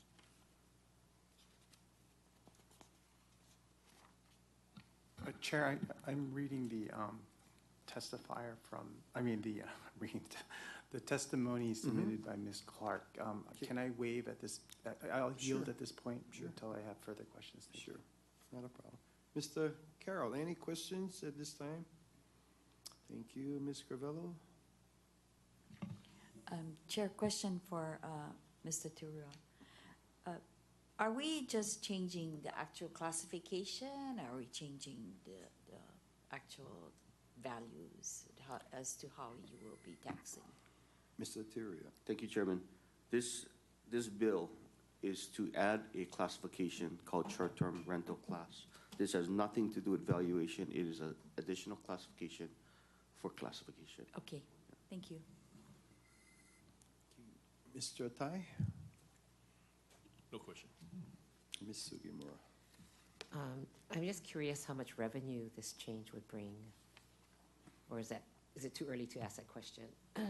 No, you can ask that question, but again, yeah, Ms. Sugimura, everything depends on rates. So depend what rates council sets will determine the revenue. So it could be revenue neutral, could be revenue gain, could be revenue loss. It depends on the rate we choose to set for the budget. Mr. Tiria? Thank you, Chairman. That is correct. It would be, you would not be able to identify what the revenue change would be unless you set the rate for that proposed classification. Ms. Sugimura? I guess that answers my question. On next budget, I was looking at all these rates that Mr. Teruya gave us during budgets, and of course there is none for category 11 because it goes up to 10. So we just have to wait. Let's just wondering what the impacts would be. Mr. White, anything at this time? No, Chair, I've had concerns about messing with classifications. If I understand this correctly, we're putting condominiums and short-term rentals in the same classification. Is that correct? Correct. My challenge with doing something with short-term rentals as they stand now at this point is that I don't feel that we have made much headway in respect to dealing with the illegals. And until we deal with the illegal issues and clamp down on them, I don't feel that we're doing a good job of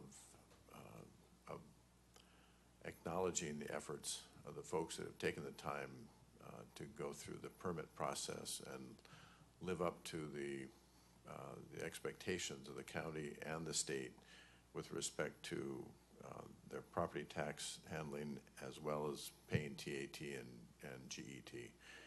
And when I hear that we've got, this is, I have no idea whether this is an accurate number, but it's been thrown out at the legislature that there are over 20,000 units out there that are operating illegally, and I doubt that it's that high. And there is also a claim that over $100 million in GET and TAT is not being collected. And I've had some conversations with folks that are very concerned. They're licensed people that are having to compete on Airbnb, which doesn't collect TAT or GET. So they're determined to pay their share, so they have to take it out of whatever their charge is. And I'm concerned because I don't think we've been terribly fair in making sure that they have a level playing field. And as I've said before, I don't think they're I don't think, there are other issues at the state level that also provide for a less than level playing field with respect to the payment of TAT. And this is another one of those, and I think we need to fix the other issues before I'm going to be terribly comfortable moving in this direction at this time. So maybe Mr. Taria can make me feel a little more comfortable. Mr. Turia? If Mr. Taria was in charge of enforcement, then I think we might have gotten a little further. But I know we're working on acquiring the tools to make it easier for the planning department to move ahead. But that's my concerns at this point. Thank you, Chair. No, I appreciate your comments. But for your chair, let's get it straight. Planning is planning. That's not taxation, it's finance department, okay? We deal with the zoning. I'm more concerned about the tax. So that's why you have the proposal that I have before you today. I'm not going to wait for planning. I think there's things we can do through our program. We are in cutting edge on real property taxation in the country.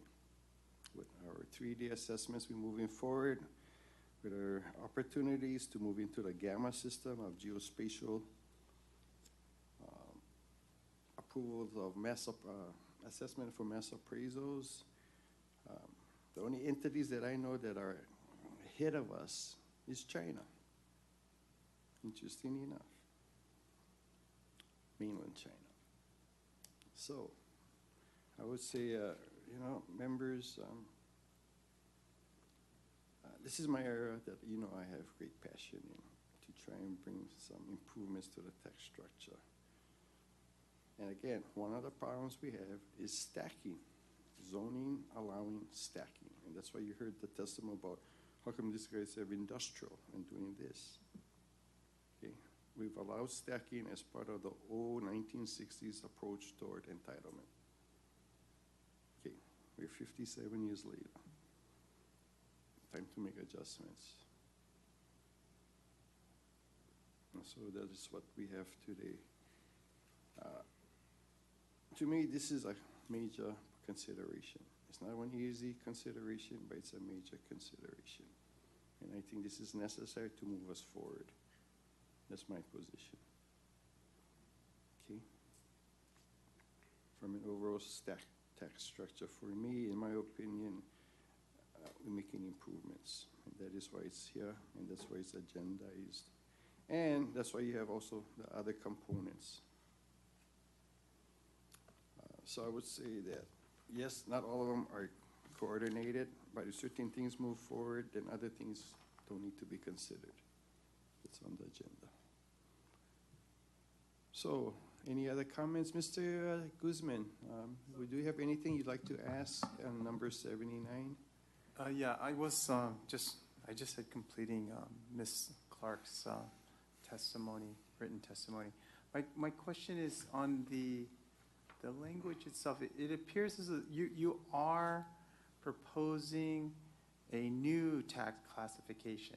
Correct. Which is specifically for the short-term rentals. So it'll be another, so when we go through budget and we do tax rates and valuations, it'll have its own separate category, standing alone, right? That's what you're creating. You're not combining it with timeshare or commercialized residentials. And again, that's my understanding, right? And one of the things that we talked about earlier, Mr. Guzman, was, is there enough merit for us to split out the hotel component? Right. Right. And so that's part of the things that I'm asking you to consider. Yeah. So I see what you're doing here. I mean, because at the last meeting, I assumed that you were trying to incorporate short-term rentals within the hotel category. Is that correct? Or that was a different We're trying to place similar activity in similar, right. The same Best and category. highest use, yes. Same use in the same category Right. is the approach, Mr. Guzman. Okay, but this specifically is just creating a new category altogether. Okay. Okay. Mr. Tiria, additional comments? Thank you, Chairman. Maybe this would shed some light and maybe convince Mr. White a little more.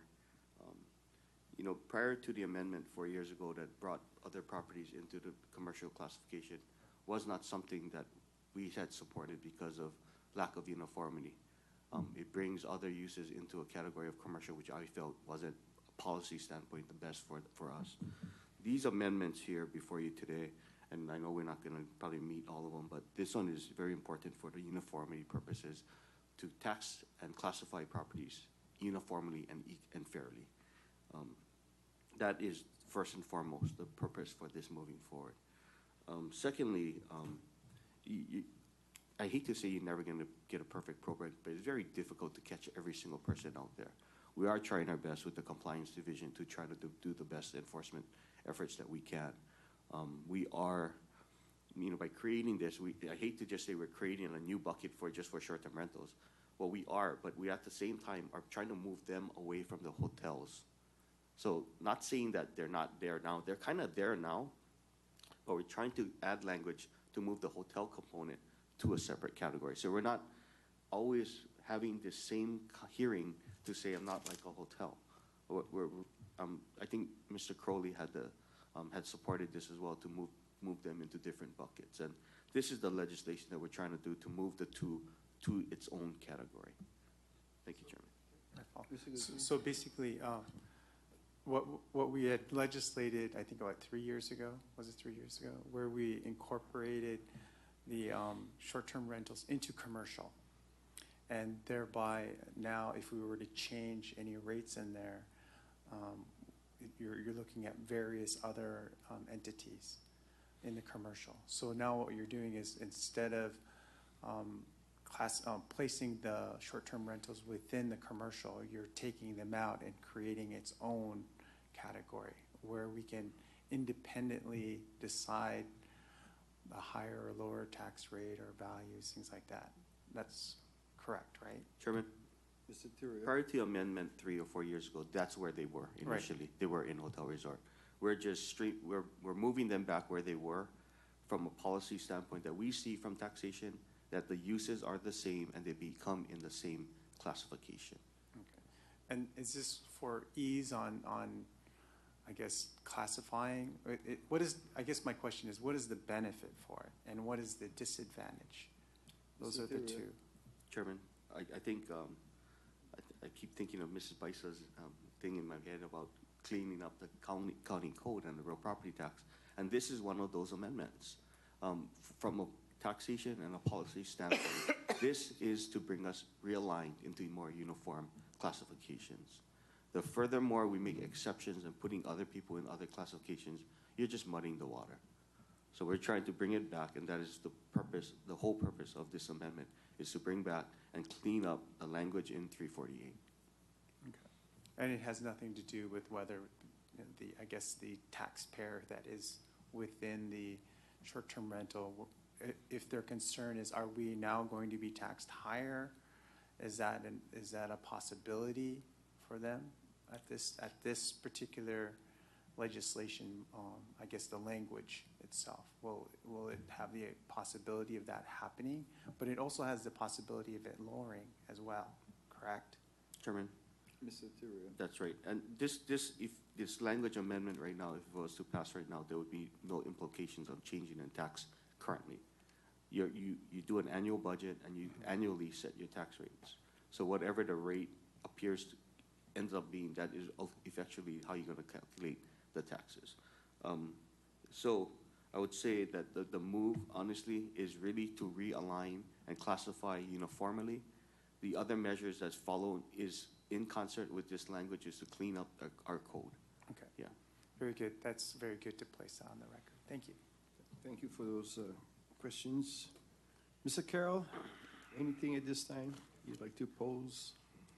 Ms. Crivello. I'm good, thank you. Thank you. Mr. Tai? Good. Ms. Sugimura. A question for... Sure.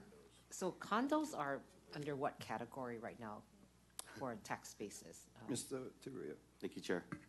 Condos under the current code says you attest your use. You have 3.48305C says when properties are condominium, you classify them based on your actual use.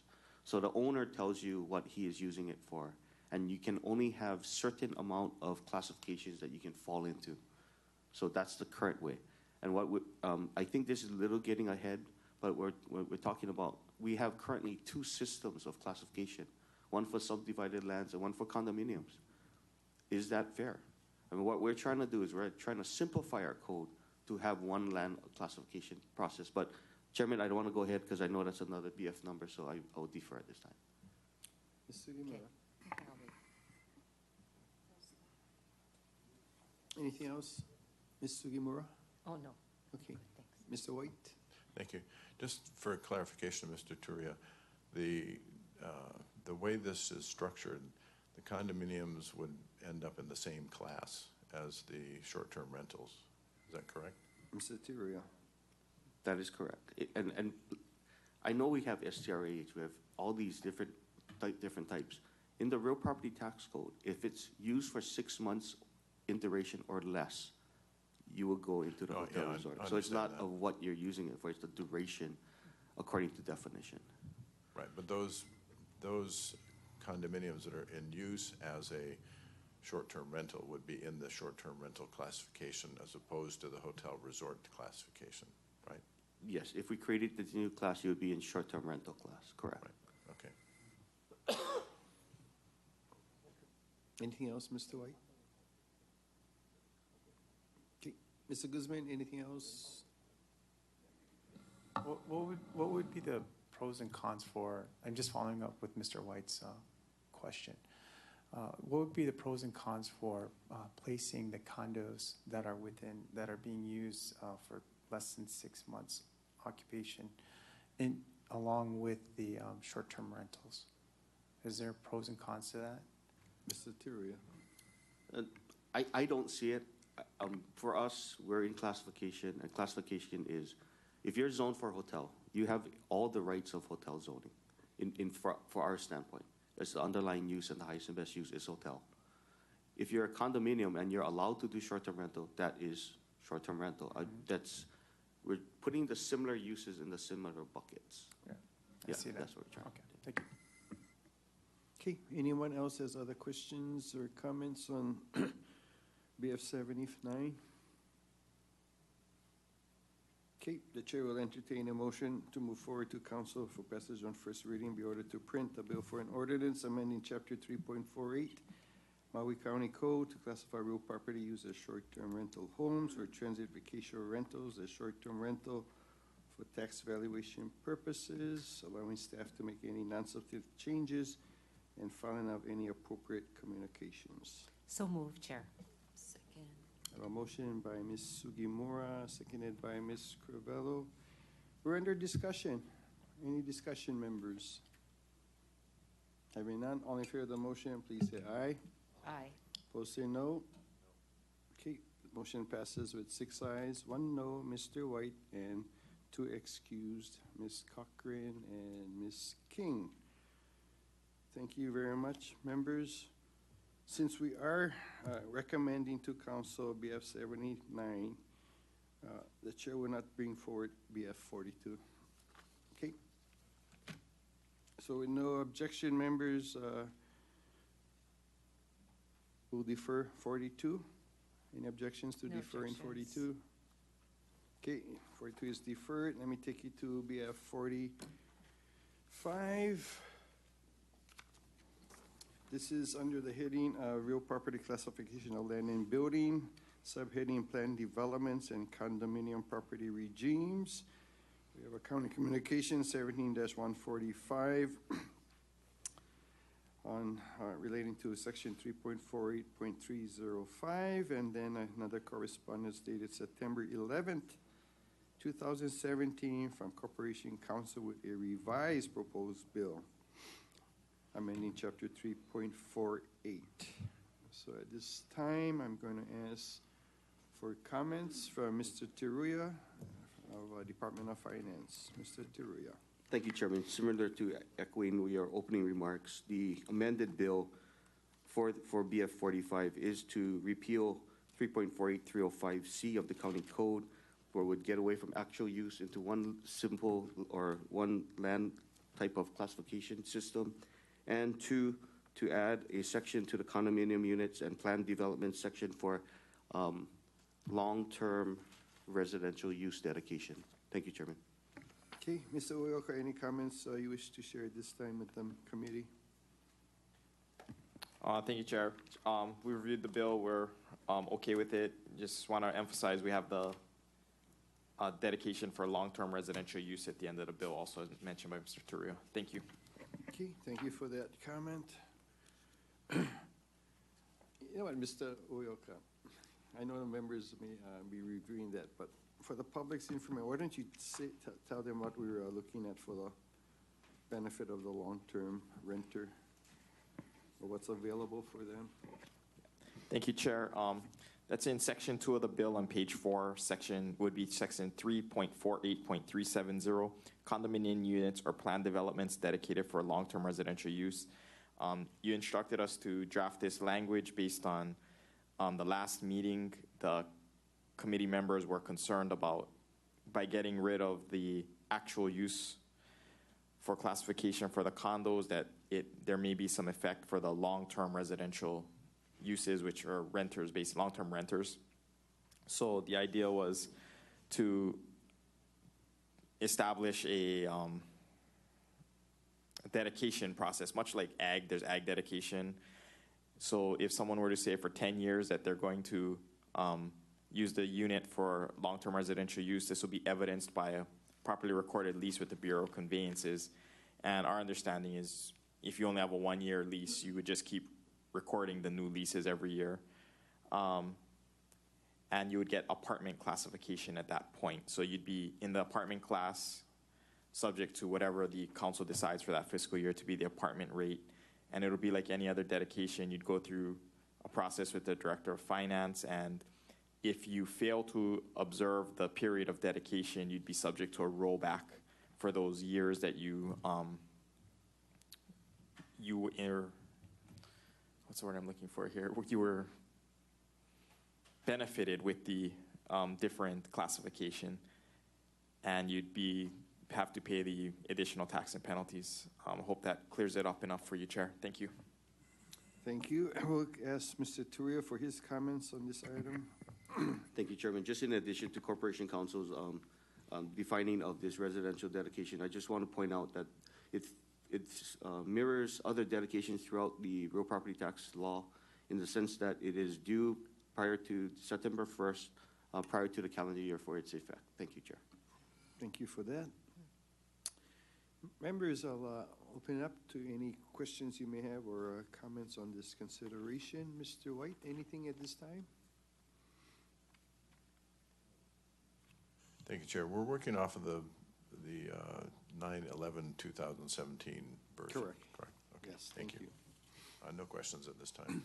Thank you. Mr. Guzman, sir, anything at this time? No questions at this time. Okay, thank you. Mr. Carroll, any questions on this item? Thank you. Ms. Crivello? Thank you, Chair. Nothing at this time. Okay, thank you. Ms. Sugimura? So right now, condos, where are they in your 10 class categories? Mr. Tiria? Is it commercial, residential? Chairman, thank you. Currently, if you are a condominium, you have a limited options of what you can classify your property as. You can classify it as apartment, which would be for periods of use longer than 180 days. You can use it for commercial, hotel resort, timeshare, and commercialized residential, and obviously the default is always homeowner. Ms. Sugimura? So it depends on use. Going back to your basic theory for everything. So short-term vacation rental, what is the impact for that? Based on the previous code, it was hotel resort. Okay, so clean that up and made it hopefully less expensive, right? It depends on the rate you will help determine during budget. So again, yeah, we're not talking about Rates. the amount of the tax or the rates today. Yeah, that will be determined when we hit budget session. The key is the structure and whether or not you buying into what I'm trying to do in bringing similar to similar and make it easier for us to move this forward. For me, I just see it making it easier for the future councils on generating their budgets, that they'll be able to see it more same for same. Because right now, unless you know about how each one, right now the problem is, well, to my advantage, I would say, I understand why this dot here is connected to this dot here, even if there's all these other dots in between. Okay. That's my advantage. I'm trying to make it so that it's more simple and you understand why the connection is to the dot next to the first dot, not way down the road. And again, part of it is because we've tried to legislate by instance than by policy. And so we're just trying to make something that can withstand and get away from the instance and have a more consistent policy whereby then we can talk about fairness. That's what I am trying to propose to you with the considerations I'm putting forward. And as for your comments, as well as I'm open to your proposals on how you want us, you feel that we can adjust the structure. And all I ask is that you find a way to make sense to zoning, the land use side to the text. Anything else, Ms. Sugimura? So condo can be classified in this many components. Then we have a, Correct. how would compliance know, or how does that happen? I mean, I understand where you're going, just because of the different categories that could probably fall under. Well, that's why right now the department, and Mr. Turek can correct me, but we are dependent upon the truthful response of the property owner on the real use of that premises. That's what we're banking on, the truthful response. But we are no fools. We know that not everybody's truthful in their responses. Mr. Turia. Thank you, Chairman. We've discussed the actual use and the process and the recording process and the reporting process of condo use for years now, years. The public has said, the property managers have said that they know the uses. And for the most part, a lot of people do tell us the truth. There is a handful of projects that still have not reported their uses yet. By amending this code, you are definitely significantly freeing up our clerical's time on dealing with possibly 22,000 condominium unit papers per year. That is a huge amount of time that our clerical staff do right now. And like I mentioned, when the condo managers or AOAOs reported to us, there was a significant increase in compliance. But you will have a few people that will attest, maybe not according to our findings. And this amendment basically puts them back into the use that they should be at. And I can only tell you that this amendment would be very, very large for what our staff can now focus on what maybe what you guys want them to do. This is one of the major forms that we were trying to convert into digital, because we received this as one of the most forms that we receive per year. So this is not only a housekeeping measure, but this is an efficiency measure for our division. Ms. Sugimura. Thank you. Thank you. Mr. White, do you have a question? Yeah, thank you. We're not really changing the various classifications. We're simply saying we want each individual owner to verify for themselves what their use is and provide us proof. Is that? Mr. Turia. Chairman, initially, the current code, yes, says yes, you attest your use. This amendment is saying that you would be classified based on your highest and best use.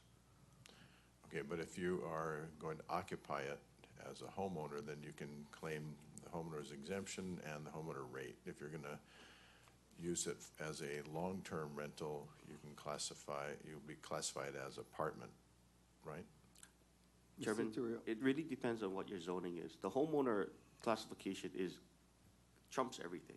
It really doesn't matter what your land class is. If you own and occupy and you receive your exemption from our division, you will be homeowner regardless. No, I understand that, Right. but if you own the home and you own the condominium and you're using it as a long-term rental, then you'll be taxed not at hotel resort, you'll be taxed at apartment.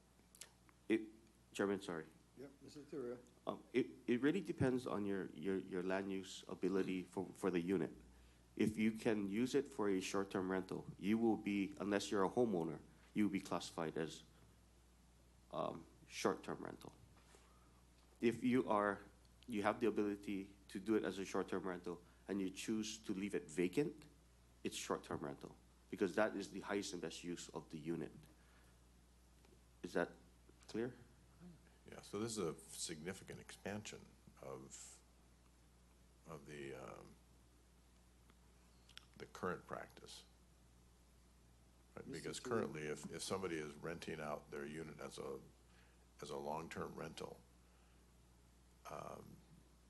we're giving them the benefit of an apartment rate, correct? Chairman? Mr. Teruya. That is correct. So- The amendment is to bring it back to highest and best use, one way of classifying properties. And because we heard what you guys said about the long-term renter, we add in the section about dedicating for residential use, for the long-term use.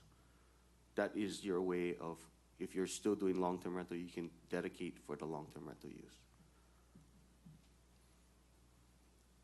Okay, so there is still an incentive for people they can get away from the highest and best use by dedication. Mr. Teruya. Chairman, that is correct. And like anything else, like most dedications with real property tax, the dedication is a penalty. There's a penalty clause. It's a 10-year dedication, and if you fail to fulfill your dedication, that you'll be paying back the tax savings. Okay, thank you, Chair. Okay, thank you. Mr. Guzman, any questions at this time? Okay. Members, any other questions either for Mr. Uyoka or Mr. Teruya?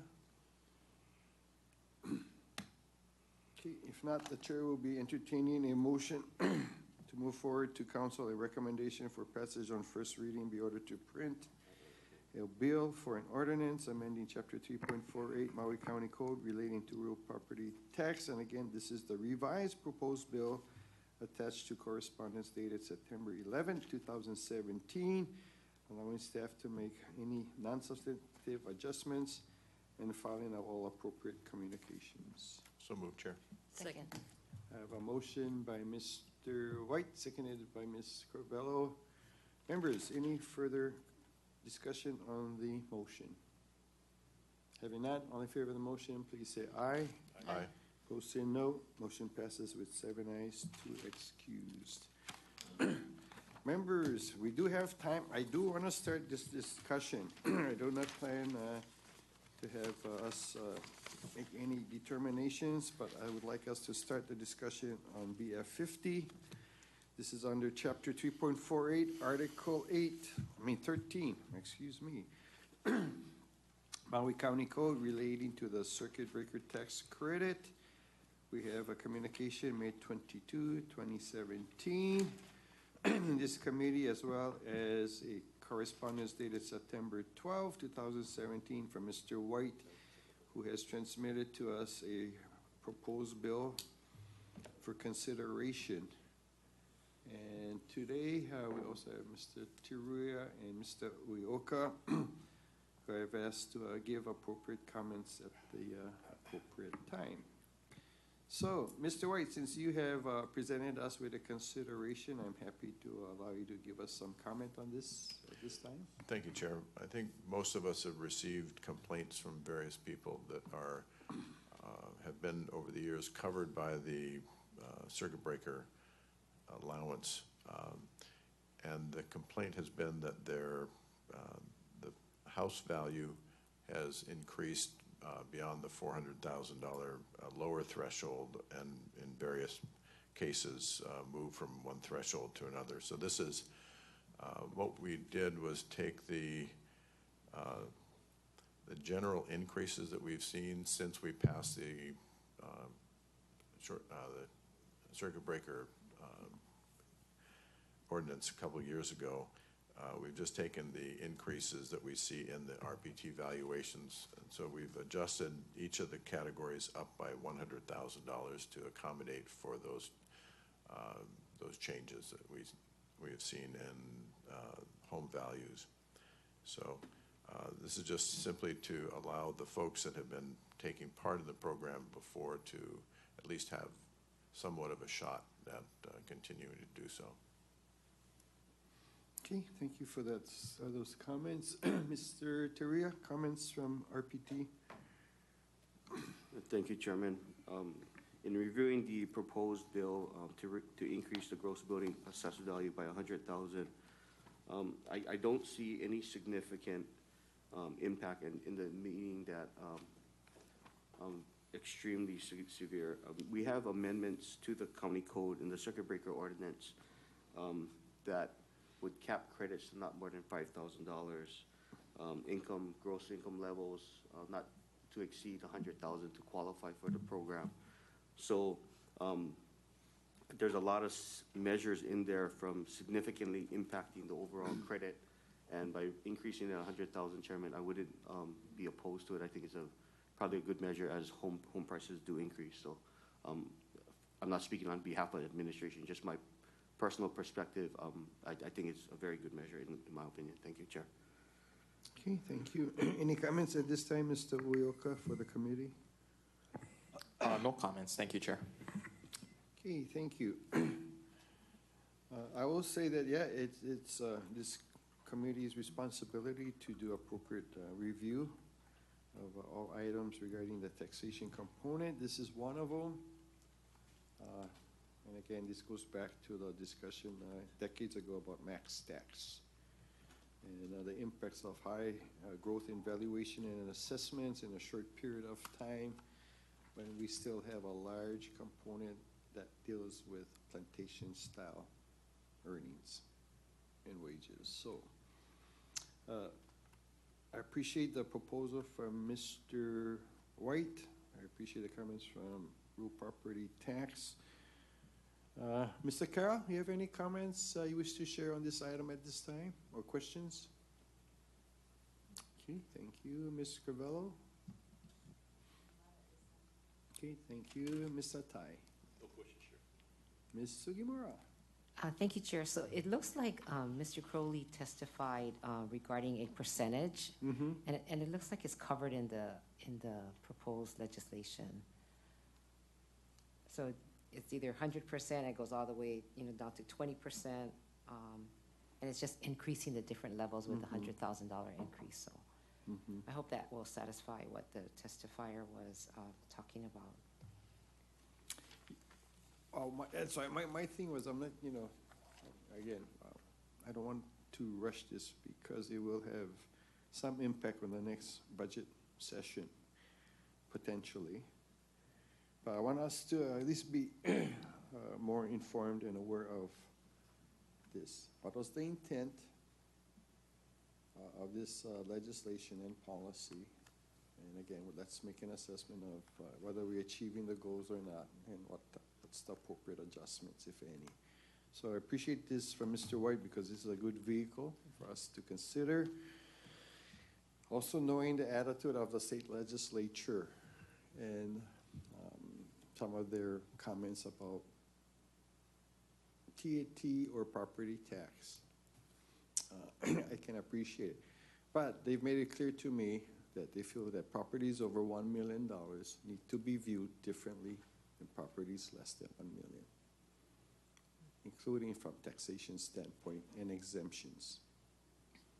They made it clear. They don't have a problem. And this is the interesting part, supporting the middle class. Well, my question to them is, what is the middle class? I don't know today. It was more clear in the 60s, 70s, and 80s. Most of us understood what was middle class. Today, when we talk about housing and everything else, I have no clue what is middle class. All I know is those that we expect to pay is less than we need to have them. There's not enough of those that can pay from the middle class, whatever that is. Because I thought I was middle class, but I don't know anymore. And that's part of the debate in Congress. They want to help the middle class, but they cannot tell us either what is middle class. So, members, is there, my plan is to defer this because I really want us to look at that scale that Mr. White proposed on page 2 and see if that is something that is supportable. Also, any questions you may have, make us aware so that if we need to get information for the committee, we can do so in advance of the next meeting, that we will post this for follow-up. But that's the chair's intent with this, to bring it back.